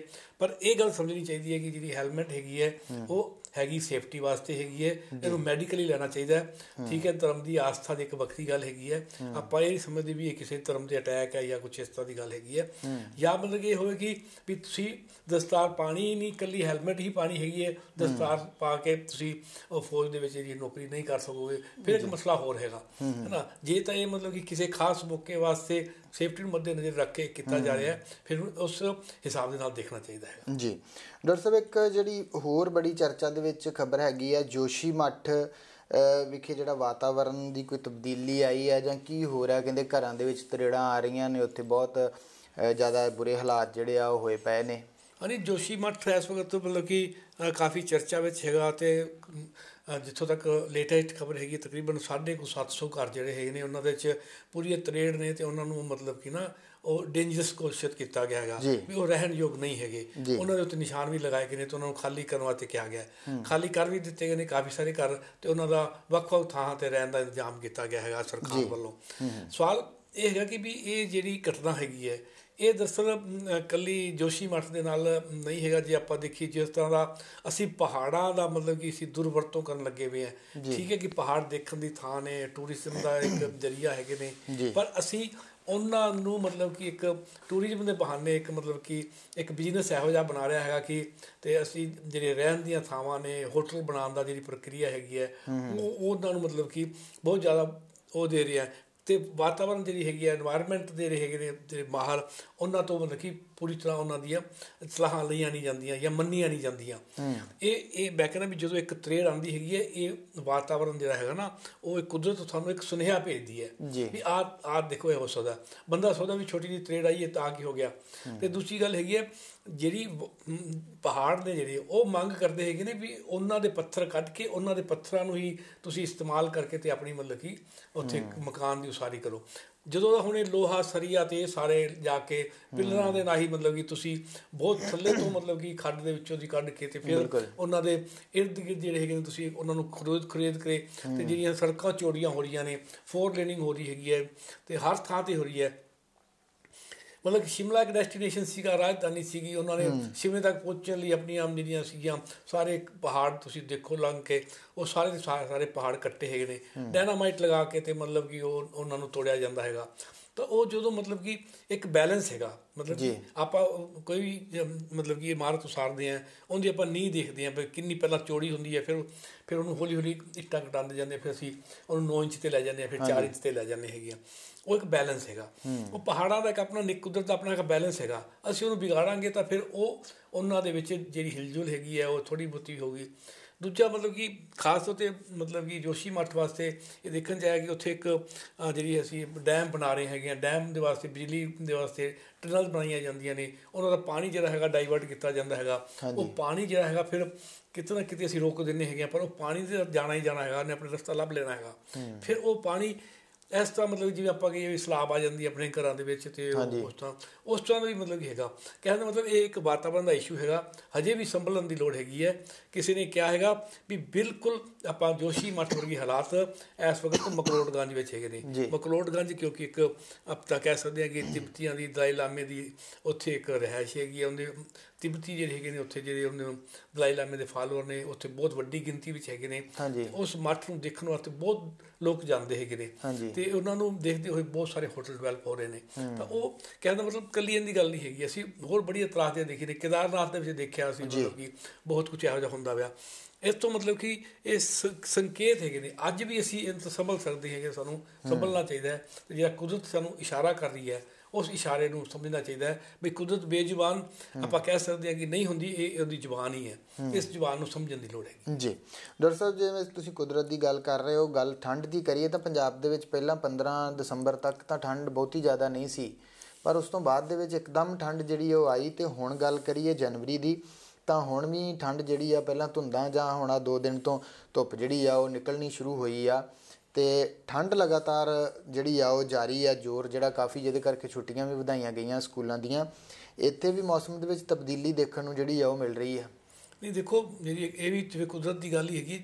ਇਹ ਆਪਾਂ ਕਹਿ ਸਕਦੇ ਵੀ ਅਸੀਂ ਪਿਛਲੇ ਇਸ ਸਾਲ ਦੀ ਗੱਲ ਨਹੀਂ ਹੈ, ਪਿਛਲੇ ਕਈਆਂ ਸਾਲਾਂ ਤੋਂ ਦੇਖ ਰਹੇ ਹਾਂ ਵੀ ਜਿਹੜੀ ਠੰਡ ਹੈਗੀ ਹੈ ਉਹ ਜਨਵਰੀ ਵਿੱਚ ਵੱਧ ਹੁੰਦੀ ਹੈ ਦਸੰਬਰ ਦੇ ਬਜਾਏ। ਆਪਾਂ ਤਾਂ ਪਹਿਲਾਂ ਤਾਂ ਕਹਿੰਦਾ ਪੋਹ ਦੀ ਗੱਲ ਕਰਦੇ ਹੁੰਦੇ ਸੀਗੇ, ਪੋਹ ਦੇ ਮਹੀਨੇ। ਹੁਣ ਪੋਹ ਦਾ ਮਹੀਨਾ ਟੱਪ ਗਿਆ ਹੈਗਾ, ਹੁਣ ਮਾਘੀ ਸ਼ੁਰੂ ਹੋ ਗਈ ਹੈ। ਆਮ ਤੌਰ 'ਤੇ ਸੀਗਾ ਵੀ ਮਾਘੀ ਤੋਂ ਬਾਅਦ ਮੌਸਮ ਠੀਕ ਹੋ ਜਾਂਦਾ ਸੀਗਾ, ਥੋੜ੍ਹਾ ਜਿਹਾ ਸੁਹਾਣਾ ਹੋ ਜਾਂਦਾ ਸੀਗਾ, ਪਰ ਹੁਣ ਕਾਂਬੇ ਵਾਲਾ ਮੌਸਮ ਹੈਗਾ। ਪਹਾੜਾਂ 'ਤੇ ਬਰਫ਼ ਵੀ ਹੁਣ ਪੈ ਰਹੀ ਹੈਗੀ ਹੈ। ਜੇ ਆਪਾਂ ਕਹੀਏ ਤਾਂ ਜਿਹੜੀ ਬਰਫ਼ ਹੈਗੀ ਹੈ ਉਹ ਪਹਿਲਾਂ ਪੈਂਦੀ ਸੀ, ਹੁਣ ਬਰਫ਼ ਦੇ ਨਾਲ ਹੀ ਠੰਡ ਰਿਲੇਟਿਡ ਹੈਗੀ ਹੈ। ਮੈਦਾਨੀ ਇਲਾਕਿਆਂ ਦੀ ਜ਼ਿਆਦਾਤਰ ਠੰਡ ਜਿਹੜੀ ਆ ਉਹ ਰਿਲੇਟ ਕਰਦੀ ਹੈ ਪਹਾੜਾਂ ਨਾਲ। ਹਾਂਜੀ। ਅਤੇ ਜੇ ਪਹਾੜਾਂ 'ਤੇ ਬਰਫ਼ ਪਊਗੀ ਉਦੋਂ ਹੀ ਇੱਥੇ ਠੰਡ ਹੋਊਗੀ। ਅਤੇ ਇਸ ਕਰਕੇ ਹੁਣ ਬਰਫ਼ ਵੀ ਹੁਣ ਪੈ ਰਹੀ ਹੈਗੀ ਹੈ। ਅਤੇ ਇਸ ਕਰਕੇ ਇਹ ਜਿਹੜਾ ਵਾਤਾਵਰਨ ਦਾ ਜਿਹੜਾ ਹੈਗਾ ਮਤਲਬ ਕਿ ਸਮਝਣ ਦੀ ਲੋੜ ਹੈਗੀ। ਫਿਰ ਆਪਾਂ ਨੂੰ ਇਹ ਜਿਹੜਾ ਚੱਕਰ ਹੈਗਾ ਜਿਹੜਾ ਮੌਸਮਾਂ ਦਾ, ਗਰਮੀ, ਸਰਦੀ, ਬਰਸਾਤ, ਆਪਾਂ ਕਹਿੰਦਾ ਇੱਦਾਂ ਸਾਰਾ ਕੁਛ ਤੁਸੀਂ ਦੇਖ ਲਓ। ਬਰਸਾਤ ਦੀ ਵੀ ਜਿਹੜੀ ਹੈਗੀ ਹੁਣ ਪੂਰੀ ਉਸੇ ਟਾਈਮ ਨਾਲ ਨਹੀਂ ਆਉਂਦੀ ਜਦੋਂ ਆਪਾਂ ਸੋਚ ਕੇ ਬੈਠੇ ਹੁੰਦੇ ਹਾਂ ਕਿ ਹੁਣ ਬਰਸਾਤ ਦਾ ਮੌਸਮ ਆ ਗਿਆ। ਉਹ ਵੀ ਮਤਲਬ ਕਿ ਟਾਈਮ ਦੇ ਮੁਤਾਬਕ ਨਹੀਂ ਹੈਗਾ। ਇਹ ਸਾਰਾ ਦਾ ਸਾਰਾ ਸਾਨੂੰ ਚੱਕਰ ਵਾਤਾਵਰਨ ਨੂੰ ਦੁਬਾਰਾ ਤੋਂ ਸਮਝਣ ਦੀ ਲੋੜ ਹੈਗੀ ਹੈ, ਜਿਹੜਾ ਕਿ ਕਾਰਬਨ ਡਾਈਆਕਸਾਈਡ ਕਰਕੇ ਹੈਗਾ। ਕਾਰਬਨ ਡਾਈਆਕਸਾਈਡ ਗ੍ਰੀਨ ਜਿਹਨੂੰ ਆਪਾਂ ਕਹਿੰਦੇ ਹਾਂ, ਜਿਹੜੀ ਹੈਗੀ ਨਾ ਗ੍ਰੀਨ ਇਫੈਕਟ ਜਿਹੜਾ ਹੈਗਾ ਗੈਸਿਸ ਦਾ, ਉਹ ਹੈਗਾ। ਇਹ ਕਾਰਬਨ ਡਾਈਆਕਸਾਈਡ ਜਿਹੜਾ ਫੈਕਟਰੀਆਂ ਤੋਂ ਨਿਕਲਦਾ ਜਾਂ ਜਿਹੜੀਆਂ ਵੀ ਸਾਡੇ ਵਹੀਕਲਸ ਤੋਂ ਨਿਕਲਦਾ ਹੈਗਾ, ਆਟੋਮੋਬਾਈਲਸ ਤੋਂ ਨਿਕਲਦਾ ਹੈਗਾ, ਇਹਨਾਂ ਨੂੰ ਫਿਰ ਦੁਬਾਰਾ ਤੋਂ ਸਮਝਣ ਦੀ ਲੋੜ ਹੈਗੀ ਹੈ ਵੀ ਅਸੀਂ ਵਿਕਾਸ ਦੇ ਨਾਂ 'ਤੇ ਕੀ ਕਰੀ ਜਾ ਰਹੇ ਹੈਗੇ ਆ, ਤਬਾਹੀ ਕਰ ਰਹੇ ਹੈਗੇ ਆ, ਤਬਾਹੀ ਕਿਹੜੀ ਆਪਣੀ ਮਤਲਬ ਕਿ ਤਬਾਹੀ। ਹੁਣ ਜਿਵੇਂ ਜੋਸ਼ੀ ਮਠ ਦੀ ਗੱਲ ਤੁਸੀਂ ਕੀਤੀ ਸੀਗੀ ਵੀ ਜੋਸ਼ੀ ਮਠ ਦੇ 'ਚ ਲੋਕਾਂ ਨੂੰ ਕਿਹਾ ਗਿਆ ਵੀ ਤੁਸੀਂ ਘਰ ਚੋਂ ਨਿਕਲੋ। ਹੁਣ ਉਹਨਾਂ ਨੇ ਆਪਣੇ ਮਤਲਬ ਕਿ ਕਿੰਨੇ ਸਾਲਾਂ ਤੋਂ ਉੱਥੇ ਰਹਿ ਰਹੇ ਨੇ, ਕਿੰਨੇ ਸਾਲਾਂ ਤੋਂ ਆਪਣਾ ਉਹ ਕਹਿੰਦੇ ਕਿ ਅਸੀਂ ਚਲੀ ਜਾਈਏ, ਕਿੱਥੇ ਜਾਈਏ, ਹੈ ਨਾ। ਇਹ ਤਾਂ ਹੈ ਨਹੀਂ ਕਿ ਵੀ ਤੁਹਾਨੂੰ ਕੋਈ ਉਸੇ ਪਹਾੜਾਂ ਦੇ ਵਿੱਚ ਰਹਿਣ ਵਾਲੇ ਨੇ, ਉਸੇ ਪਹਾੜਾਂ ਦੇ ਵਿੱਚ ਉੱਥੇ ਪੈਦਾ ਹੋਏ ਨੇ, ਵੱਡੇ ਹੋਏ ਨੇ, ਬਿਜ਼ਨਸ ਨੇ, ਰੋਟੀ ਖਾਂਦੇ ਆ ਜਿਹੜੀ ਮਤਲਬ ਕਿ ਮਾੜੀ ਮੋਟੀ। ਤਾਂ ਕਹਿਣ ਦਾ ਮਤਲਬ ਇਹ ਵੀ ਸੀ ਵਰਲਡ ਓਵਰ ਵਾਤਾਵਰਨ ਦਾ ਜਿਹੜਾ ਹੈਗਾ ਇਫੈਕਟ ਮਤਲਬ ਕਿ ਹੋ ਰਿਹਾ ਹੈਗਾ, ਅਤੇ ਹੁਣ ਇਹਦੇ 'ਤੇ ਗੱਲ ਹੋਣ ਲੱਗੀ ਹੈਗੀ ਹੈ ਥੋੜ੍ਹੀ ਬਹੁਤ, ਅਤੇ ਦੇਖੋ ਕਿੰਨੇ ਕੁ ਲੋਕ ਸਬਕ ਸਿੱਖਦੇ ਹੈਗੇ ਜੀ। ਡਾਕਟਰ ਸਾਹਿਬ ਸਕੂਲਾਂ ਦੇ ਵਿੱਚ ਛੁੱਟੀਆਂ ਫਿਰ ਪੰਜਾਬ ਦੇ ਵਿੱਚ ਵਧਾ ਦਿੱਤੀਆਂ ਗਈਆਂ ਨੇ, ਠੰਡ ਨੂੰ ਦੇਖਦਿਆਂ ਹੋਇਆਂ ਛੋਟੇ ਬੱਚਿਆਂ ਨੂੰ ਜਿਹੜੀਆਂ ਛੁੱਟੀਆਂ ਆ ਉਹ ਹੋਰ ਵਧਾ ਦਿੱਤੀਆਂ ਨੇ। ਨਹੀਂ ਆਪਾਂ ਦੇਖੋ ਜੀ ਠੰਡ ਦਾ ਆਪਣਾ ਤਾਂ ਇੱਕ ਅਸਰ ਤਾਂ ਹੈਗਾ ਹੀ ਹੈ ਵੀ ਠੰਡ ਖਾਸ ਤੌਰ 'ਤੇ ਮਤਲਬ ਵੀ ਜਦੋਂ ਤੁਸੀਂ ਬਾਹਰ ਨਿਕਲਦੇ ਹੋ, ਹੁਣ ਤੁਸੀਂ ਹੁਣ ਟੈਂਪਰੇਚਰ ਦੱਸ ਰਹੇ ਸੀਗੇ ਵੀ ਅੰਮ੍ਰਿਤਸਰ ਦਾ 1 ਡਿਗਰੀ ਟੈਂਪਰੇਚਰ ਰਹਿਣ ਵਾਲਾ ਹੈ। ਹੁਣ 1 ਡਿਗਰੀ ਦਾ ਟੈਂਪਰੇਚਰ ਦਾ ਮਤਲਬ ਹੈ ਕਿ ਸਾਡੀ ਬੋਡੀ ਜਿਹੜੀ ਹੈਗੀ ਹੈ ਇਹ 34 ਡਿਗਰੀ 35 ਡਿਗਰੀ ਤੇ ਮਤਲਬ ਕਿ 37 ਡਿਗਰੀ ਤੱਕ ਰਹਿੰਦੀ ਹੈਗੀ ਹੈ, ਜਿਹਨੂੰ ਮਤਲਬ ਆਪਾਂ ਇੱਕ ਆਮ 98 ਡਿਗਰੀ ਟੈਂਪਰੇਚਰ ਨਾਰਮਲ ਕਹਿੰਦੇ ਹੈਗੇ ਆ, 98 ਡਿਗਰੀ ਫਾਰਨਹੀਟ ਹੈਗਾ। ਤਾਂ ਇਹ ਜਿਹੜਾ ਮਤਲਬ ਇਹ 1 ਡਿਗਰੀ ਦੇ ਵਿੱਚ ਜਦੋਂ ਹੋਊਗਾ ਅਤੇ ਉਹ ਠੰਡੀ ਹਵਾ ਜਦੋਂ ਅੰਦਰ ਜਾਊਗੀ ਸਾਡੀ ਬੋਡੀ ਦੇ ਵਿੱਚ ਇੱਕ ਜਿਹੜੀ ਹੀਟ ਹੈਗੀ ਹੈ ਅਤੇ ਉਹ ਦੋਵਾਂ ਦਾ ਆਪਸ ਦੇ ਵਿੱਚ ਫਿਰ ਸੰਤੁਲਨ ਨਹੀਂ ਬਣੂਗਾ, ਤਾਂ ਫੇਫੜਿਆਂ ਦੇ ਉੱਤੇ ਮਤਲਬ ਜਿਹੜੀ ਹੈਗੀ ਨਾ ਉਹ ਅਸਰ ਹੋਣ ਵਾਲੀ ਹੈਗੀ ਗੱਲ। ਅਤੇ ਜਦੋਂ ਮਤਲਬ ਕਿ ਹੈਗਾ ਅਤੇ ਨਾਲੇ ਫਿਰ ਖਾਸ ਤੌਰ 'ਤੇ ਬੈਕਟੀਰੀਆ ਵਾਇਰਸ ਸਾਡੇ ਆਲੇ ਦੁਆਲੇ ਘੁੰਮਦੇ ਹੁੰਦੇ ਨੇ, ਉਹ ਸਾਡੇ ਹਿੱਸਾ ਨੇ, ਤਾਂ ਫਿਰ ਖਾਂਸੀ ਜ਼ੁਕਾਮ ਮਤਲਬ ਕਿ ਗਲਾ ਖਰਾਬ ਹੋਣਾ ਅਤੇ ਇਹੋ ਜਿਹੀਆਂ ਅਲਾਮਤਾਂ ਹੁੰਦੀਆਂ ਨੇ। ਬੱਚੇ ਮਤਲਬ ਕਿ ਨੇ ਉਹਨਾਂ ਦੀ ਉਮਰ ਆਪਾਂ ਦੇਖੀਏ ਤੇ ਉਸ ਹਿਸਾਬ ਨਾਲ ਨਾਜ਼ੁਕ ਉਮਰ ਹੈਗੀ ਹੈ, ਉਹਨਾਂ ਨੂੰ ਛੇਤੀ ਇਫੈਕਟ ਕਰਦੀ ਹੈਗੀ ਹੈ। ਦੂਜੇ ਪਾਸੇ ਜੇ ਕਹੀ ਤਾਂ ਬੁਢਾਪੇ ਵਿੱਚ ਵੀ ਇਹੀ ਗੱਲ ਹੈਗੀ ਹੈ ਵੀ ਬੁਢਾਪੇ ਦੇ ਵਿੱਚ ਵੀ ਜਿਹੜੀ ਹੈਗੀ ਆਮ ਤੌਰ 'ਤੇ ਜਿਹੜੇ ਨੇ ਉਹ ਬਜ਼ੁਰਗ ਵੀ ਫੇਫੜਿਆਂ ਦੀ ਬਿਮਾਰੀਆਂ ਦਾ ਸ਼ਿਕਾਰ ਹੁੰਦੇ ਨੇ ਠੰਡ ਦੇ ਵਿੱਚ। ਤਾਂ ਤੇ ਇਹਨਾਂ ਦੋਹਾਂ ਨੂੰ ਕਿਹਾ ਜਾਂਦਾ ਕਿ ਇਹਨਾਂ ਨੂੰ ਠੰਡ ਤੋਂ ਬਚਾ ਕੇ ਰੱਖਿਆ ਜਾਵੇ। ਤਾਂ ਬਿਹਤਰ ਹੈਗਾ ਵੀ ਵੈਸੇ ਚਲੋ ਬੱਚੇ ਦੀ ਇਹ ਗੱਲ ਹੈਗੀ ਛੁੱਟੀਆਂ ਮਤਲਬ ਕਿ ਉਹਨਾਂ ਨੇ ਕਰਤੀਆਂ ਨੇ, ਵਧਾਤੀਆਂ ਨੇ ਵੀ ਬੱਚੇ ਟਿਕ ਕੇ ਤਾਂ ਬੈਠਦੇ ਨਹੀਂ, ਬਾਹਰ ਨਿਕਲਦੇ ਨੇ, ਪਰ ਫਿਰ ਵੀ ਚਲੋ ਮਾਂ ਬਾਪ ਦੀ ਨਿਗਰਾਨੀ 'ਚ ਰਹਿੰਦੇ ਨੇ, ਉਹਨਾਂ ਨੂੰ ਕੱਪੜੇ ਪਵਾ ਕੇ ਰੱਖਦੇ ਨੇ ਜਾਂ ਮਾੜਾ ਮੋਟਾ ਗਏ ਅਤੇ ਬਾਹਰ ਫਿਰ ਵਾਪਸ ਲਿਆਂਦਾ। ਤਾਂ ਇਸ ਤਰੀਕੇ ਨਾਲ ਹੈਗਾ, ਪਰ ਇਹ ਠੀਕ ਹੈਗਾ ਵੀ ਖਾਸ ਤੌਰ 'ਤੇ ਜੋ ਛੋਟੇ ਬੱਚਿਆਂ ਨੂੰ ਆਪਾਂ ਅਤੇ ਕਿਉਂਕਿ ਅਸੀਂ ਪਿਛਲੇ 2-3 ਸਾਲਾਂ ਤੋਂ ਇਸ ਮੌਸਮ ਦੇ ਨਾਲ ਜਿਹੜਾ ਕਰੋਨਾ ਦਾ ਪ੍ਰਕੋਪ ਵੀ ਰਿਹਾ ਹੈਗਾ, ਹੁਣ ਵੀ ਆਵਾਜ਼ ਚੱਲਦੀ ਹੈਗੀ ਹੈ। ਤਾਂ ਜਦੋਂ ਮਾੜੀ ਮੋਟੀ ਖਾਂਸੀ ਹੁੰਦੀ ਹੈ ਤਾਂ ਇੱਕ ਬੱਚੇ ਨੂੰ ਖਾਂਸੀ ਹੋਊਗੀ ਤਾਂ ਐਕਚੁਅਲੀ ਸਕੂਲ ਜਾਊਗਾ ਤਾਂ ਮਤਲਬ ਕਿ ਉਹ ਫਿਰ ਬੱਚਿਆਂ ਨੂੰ ਫੈਲਣ ਦੀ ਵੀ ਚਾਂਸ ਵੱਧ ਹੁੰਦੇ ਨੇ। ਇਸ ਕਰਕੇ ਠੀਕ ਹੈਗਾ ਕਿ ਚਲੋ ਨਾਲੇ ਖਾਸ ਤੌਰ 'ਤੇ ਅੱਜ ਜਿਹੜਾ ਅਗਲਾ ਹਫ਼ਤਾ ਹੈਗਾ ਇਹ ਸਾਰੀ ਪ੍ਰੈਡਿਕਸ਼ਨ ਹੈਗੀ ਅੱਜ ਕੱਲ੍ਹ, ਕਿਉਂਕਿ ਇਹ ਛੁੱਟੀਆਂ ਇਸ ਕਰਕੇ ਨਹੀਂ ਹੈਗੀ ਵੀ ਠੰਡ ਉਹਨਾਂ ਨੂੰ ਲੱਗ ਰਹੀ ਹੈਗੀ ਹੈ।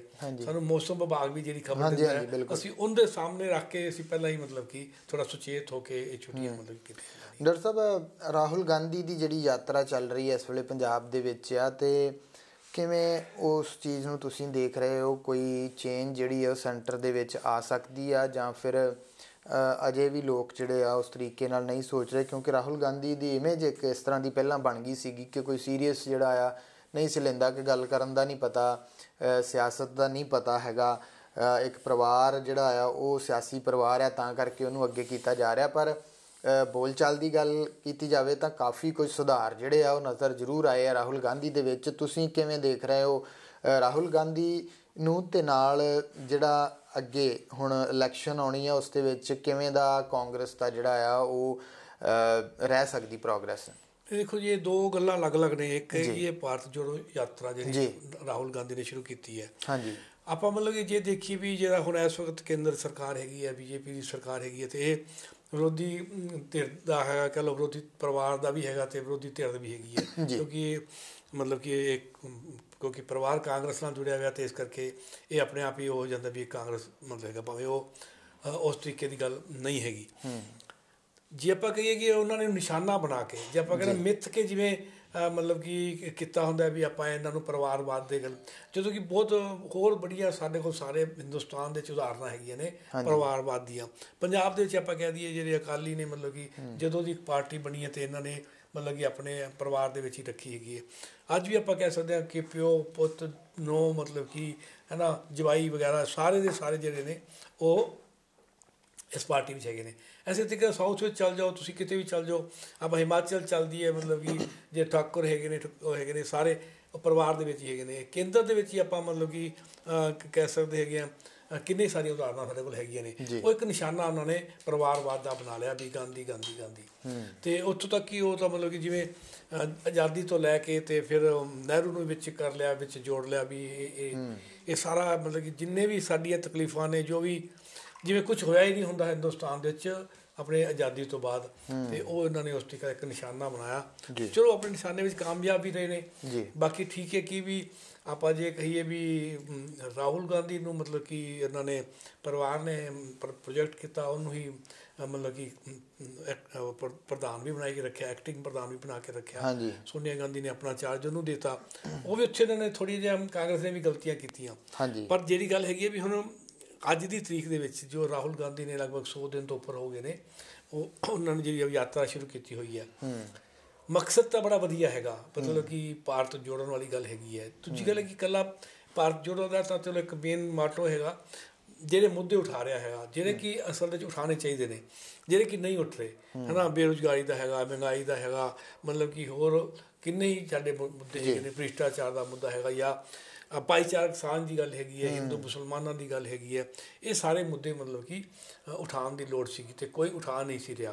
ਤਾਂ ਇੱਕ ਮਤਲਬ ਕਿ ਯਾਤਰਾ ਜਿਹੜੀ ਹੈਗੀ ਆ ਉਹ ਹੋਈ ਹੈਗੀ। ਇਸ ਨਾਲੇ ਉਹ ਰਾਹੁਲ ਗਾਂਧੀ ਕਹਿ ਵੀ ਰਿਹਾ ਕਿ ਇਹਨਾਂ ਕੋਈ ਚੋਣਾਂ ਨਾਲ ਕੋਈ ਮਕਸਦ ਨਹੀਂ ਹੈਗਾ, ਇਹ ਸਿਰਫ ਮੈਂ ਮਤਲਬ ਕਿ ਆਪਣਾ ਮੈਸੇਜ ਜਿਹੜਾ ਹੈਗਾ ਉਹ ਦੇਣਾ ਚਾਹ ਰਿਹਾ। ਪਰ ਕਿਤੇ ਨਾ ਕਿਤੇ ਡਾਕਟਰ ਸਾਹਿਬ ਹੈ ਤੇ ਸਿਆਸੀ ਹੈ ਨਾ, ਕਿ ਭਾਰਤ ਜੋੜੋ ਦਾ ਗੱਲ ਤਾਂ ਹੀ ਤੁਰੀ ਆ ਕਿ ਪਹਿਲਾਂ ਇਹ ਇਲਜ਼ਾਮ ਲੱਗੇ ਆ ਜਿਹੜੀ ਸੱਤਾ ਧਿਰ ਉਹਦੇ ਉੱਤੇ ਕਿ ਹਿੰਦੂ ਮੁਸਲਿਮ ਦਾ ਰੌਲਾ ਪਾ ਕੇ ਜਿਹੜਾ ਆ ਉਹ ਭਾਰਤ ਨੂੰ ਤੋੜਨ ਦੀ ਕੋਸ਼ਿਸ਼ ਹੋ ਰਹੀ ਹੈ ਜੀ, ਇੱਦਾਂ ਦੀਆਂ ਗੱਲਾਂ ਚੱਲੀਆਂ ਨੇ। ਨਹੀਂ ਦੇਖੋ, ਮੈਂ ਤਾਂ ਕਹਿੰਦਾ ਵੀ ਕੋਈ ਵੀ ਸਟੈਪ ਹੁੰਦਾ ਨਾ ਉਹ ਸਿਆਸੀ ਹੁੰਦਾ ਹੈਗਾ, ਉਹ ਕੋਈ ਗੱਲ ਨਹੀਂ ਹੈਗੀ। ਹੁਣ ਮੈਂ ਤਾਂ ਇੱਥੋਂ ਤੱਕ ਕਹਿੰਦਾ ਕਿ ਵੀ ਹਰੇਕ ਬੰਦੇ ਨੂੰ ਸਿਆਸਤ ਦੀ ਗੱਲ ਕਰਨੀ ਚਾਹੀਦੀ ਹੈ। ਅਸੀਂ WhatsApp ਗਰੁੱਪ 'ਤੇ ਮਤਲਬ ਕਿ ਮੈਸੇਜ ਪਾ ਦਈਏ ਸਵੇਰੇ ਕਿਤੇ, ਉਹ ਆਪਾਂ ਨੂੰ ਮੈਸੇਜ ਆ ਜਾਂਦੇ ਨੇ ਵੀ ਇਹ ਸਿਆਸੀ ਗਰੁੱਪ ਨਹੀਂ ਹੈ, ਇਹ ਗੱਲਾਂ ਨਾ ਕਰੋ, ਹੈ ਨਾ। ਮੈਂ ਤਾਂ ਇੱਥੋਂ ਤੱਕ ਕਹਿੰਦਾ ਵੀ ਤੁਸੀਂ ਦੇਖੋ ਵੀ ਦੇਸ਼ ਦੇ ਵਿੱਚ ਜਦੋਂ ਪੈਟਰੋਲ ਦੀ ਕੀਮਤ ਵੱਧਦੀ ਹੈਗੀ ਹੈ, ਕੌਣ ਵਧਾਉਂਦਾ ਹੈਗਾ? ਸੈਂਟਰ ਵਧਾ ਰਿਹਾ ਜਾਂ ਸਟੇਟ ਵਧਾ ਰਹੀ ਹੈ? ਵੈਟ ਘੱਟ ਕਰਨ ਦੀ ਗੱਲ ਹੈ, ਵਧਾਉਣ ਦੀ ਗੱਲ ਹੈਗੀ ਹੈ ਨਾ। ਮੇਰੇ 'ਤੇ ਅਸਰ ਪੈਂਦਾ ਜਦੋਂ ਸਿਆਸਤ ਫੈਸਲਾ ਕਰ ਰਹੀ ਹੈ ਮੇਰੀ ਜ਼ਿੰਦਗੀ ਦਾ, ਤਾਂ ਫਿਰ ਮੇਰਾ ਸਿਆਸਤ ਦਾ ਕੰਸਰਨ ਹੈਗਾ ਹੀ ਹੈ। ਬਿਲਕੁਲ। ਤਾਂ ਇਸ ਕਰਕੇ ਹਰੇਕ ਚੀਜ਼ ਹੀ ਸਿਆਸਤ ਹੈਗੀ ਹੈ। ਹਰੇਕ ਨੂੰ ਸਿਆਸਤ ਨੂੰ ਸੀਰੀਅਸਲੀ ਲੈਣਾ ਚਾਹੀਦਾ, ਅਤੇ ਜਿੱਥੇ ਕਿਤੇ ਗੱਲ ਬਣਦੀ ਹੈ ਉਹਨੂੰ ਆਪਣੇ ਰੋਲ ਅਦਾ ਕਰਨਾ ਚਾਹੀਦਾ ਹੈਗਾ। ਤਾਂ ਇਹ ਹੈਗਾ ਕਿ ਉਸ ਪੱਖ ਤੋਂ ਜੇ ਆਪਾਂ ਕਹੀਏ ਤਾਂ ਮਤਲਬ ਕਿ ਇੱਕ ਨਵੀਂ ਮਤਲਬ ਕਿ ਜਿਹੜੀ ਹੈਗੀ ਹੈ ਕਾਂਗਰਸੀਆਂ ਦੇ ਵਿੱਚ ਨੈਚੁਰਲੀ ਹੁਣ ਰਾਹੁਲ ਗਾਂਧੀ ਸਿੰਬਲ ਤਾਂ ਕਾਂਗਰਸ ਦਾ ਹੀ ਹੈਗਾ, ਭਾਵੇਂ ਉਹ ਕਹੇ, ਪਰ ਠੀਕ ਹੈ ਕਿ ਵਿੱਚੇ ਮਤਲਬ ਕਿ ਜੋਗਿੰਦਰ ਯਾਦਵ ਅਤੇ ਹੋਰ ਪਾਰਟੀਆਂ ਦੇ ਬੰਦੇ ਵੀ ਨਾਲ ਉਹਦੇ ਜੁੜ ਰਹੇ ਨੇ, ਹੈ ਨਾ। ਅਤੇ ਵੱਧ ਤੋਂ ਵੱਧ ਮਤਲਬ ਕਿ ਬੰਦਿਆਂ ਨੂੰ ਜੁੜਨਾ ਚਾਹੀਦਾ, ਪਰ ਉਹ ਹੈਗੀ ਹੈ ਵੀ ਉਸ ਮਕਸਦ ਨਾਲ ਵੀ ਭਾਰਤ ਜੋੜਨ ਦੀ ਗੱਲ ਹੈਗੀ ਹੈ। ਕਿਉਂਕਿ ਸਹੀ ਦੇਖੀਏ ਤਾਂ ਮਤਲਬ ਕਿ ਅਸੀਂ ਸਭ ਤੋਂ ਵੱਡੀ ਗੱਲ ਜਿਹੜੀ ਹੈਗੀ ਭਾਈਚਾਰਕ ਸਾਂਝ ਦੀ ਗੱਲ ਹੈ। ਹੋਰ ਨਿੱਕੇ ਮੋਟੇ ਮੁੱਦੇ ਮੈਂ ਮੰਨਦਾ ਵੀ ਮਹਿੰਗਾਈ ਦੀ ਗੱਲ ਹੈ, ਬੇਰੁਜ਼ਗਾਰੀ ਦੀ ਗੱਲ ਹੈਗੀ, ਕਰਪਸ਼ਨ ਦੀ ਗੱਲ ਹੈ, ਹੋਰ ਜੋ ਕੁਛ ਵੀ ਹੋ ਰਿਹਾ ਹੈਗਾ, ਭਾਈਚਾਰਕ ਸਾਂਝ ਇੱਕ ਬਹੁਤ ਮਹੱਤਵਪੂਰਨ ਮੁੱਦਾ ਹੈਗਾ, ਜਿਹੜਾ ਕਿ ਸਾਡੇ ਕੌਂਸਟੀਟਿਊਸ਼ਨ ਦੇ ਵਿੱਚ ਪਹਿਲੇ ਪੰਨੇ ਦੇ ਉੱਤੇ ਲਿਖਿਆ ਹੋਇਆ ਵੀ ਅਸੀਂ 4 ਚੀਜ਼ਾਂ ਦੇ ਲਿਖੀਆਂ ਨਾ, ਮਤਲਬ ਕਿ ਮੁੱਖ ਤੌਰ 'ਤੇ ਜੇ ਪਹਿਲਾ ਪੇਜ ਪੜ੍ਹੋ ਉਹਦੇ 'ਚ ਲਿਖਿਆ ਹੋਇਆ ਕਿ ਆਜ਼ਾਦੀ, ਇਨਸਾਫ, ਭਾਈਚਾਰਕ ਸਾਂਝ, ਅਤੇ ਮਤਲਬ ਕਿ ਇਹ ਸਾਰਿਆਂ ਦੇ ਵਾਸਤੇ ਅਸੀਂ ਗਰੰਟੀ ਦਿੰਦੇ ਹੈਗੇ ਹਾਂ। ਫਿਰ ਉਸ ਤੋਂ ਬਾਅਦ ਸੰਵਿਧਾਨ ਸ਼ੁਰੂ ਹੁੰਦਾ ਹੈਗਾ, ਅਤੇ ਉਹਦੇ 'ਚ ਆਪਾਂ ਕਹੀਏ ਵੀ ਚਾਰੇ ਚੀਜ਼ਾਂ ਹੀ ਨਹੀਂ ਹੈਗੀਆਂ, ਕਿਉਂਕਿ ਉਹ ਦੇਖੋ ਸਾਰੇ ਜਿਹੜੇ ਇੰਸਟੀਟਿਊਸ਼ਨ ਹੈ ਇੰਡੀਆ ਦੇ, ਉਹ ਆਪਾਂ ਦੇਖ ਸਕਦੇ ਹਾਂ ਹੌਲੀ ਸਿਆਸੀਕਰਨ ਹੋ ਰਿਹਾ ਉਹਨਾਂ ਦਾ, ਚਾਹੇ ਅਦਾਲਤਾਂ ਨੇ ਅਤੇ ਚਾਹੇ ਮਤਲਬ ਕਿ ਸਾਡੀਆਂ ਹੋਰ ਜਿਹੜੀਆਂ ਵੀ ਏਜੰਸੀਆਂ ਨੇ, ਮਤਲਬ ਕਿ ਜਿਵੇਂ ED ਹੈਗੀ ਹੈ, ਚਾਹੇ ਇਲੈਕਸ਼ਨ ਕਮਿਸ਼ਨ ਹੈ, ਸਾਰੇ ਹੀ ਉਹ ਸਾਰੇ ਦਬਾਅ ਹੇਠ ਹੈਗੇ ਨੇ। ਤਾਂ ਉਸ ਪੱਖ ਤੋਂ ਮਤਲਬ ਕਿ ਆਪਾਂ ਨੂੰ ਇਸ ਯਾਤਰਾ ਨੂੰ ਉਸ ਪੱਖ ਤੋਂ ਦੇਖਣਾ ਚਾਹੀਦਾ ਹੈਗਾ ਵੀ ਚਲੋ ਇੱਕ ਲੋਕੀ ਜਿਹੜੇ ਨੇ ਇਸ ਦੇ ਨਾਲ ਮਾੜੇ ਮੋਟਾ ਚਰਚਾ ਵਿੱਚ ਗੱਲ ਆਈ ਹੈਗੀ ਆ।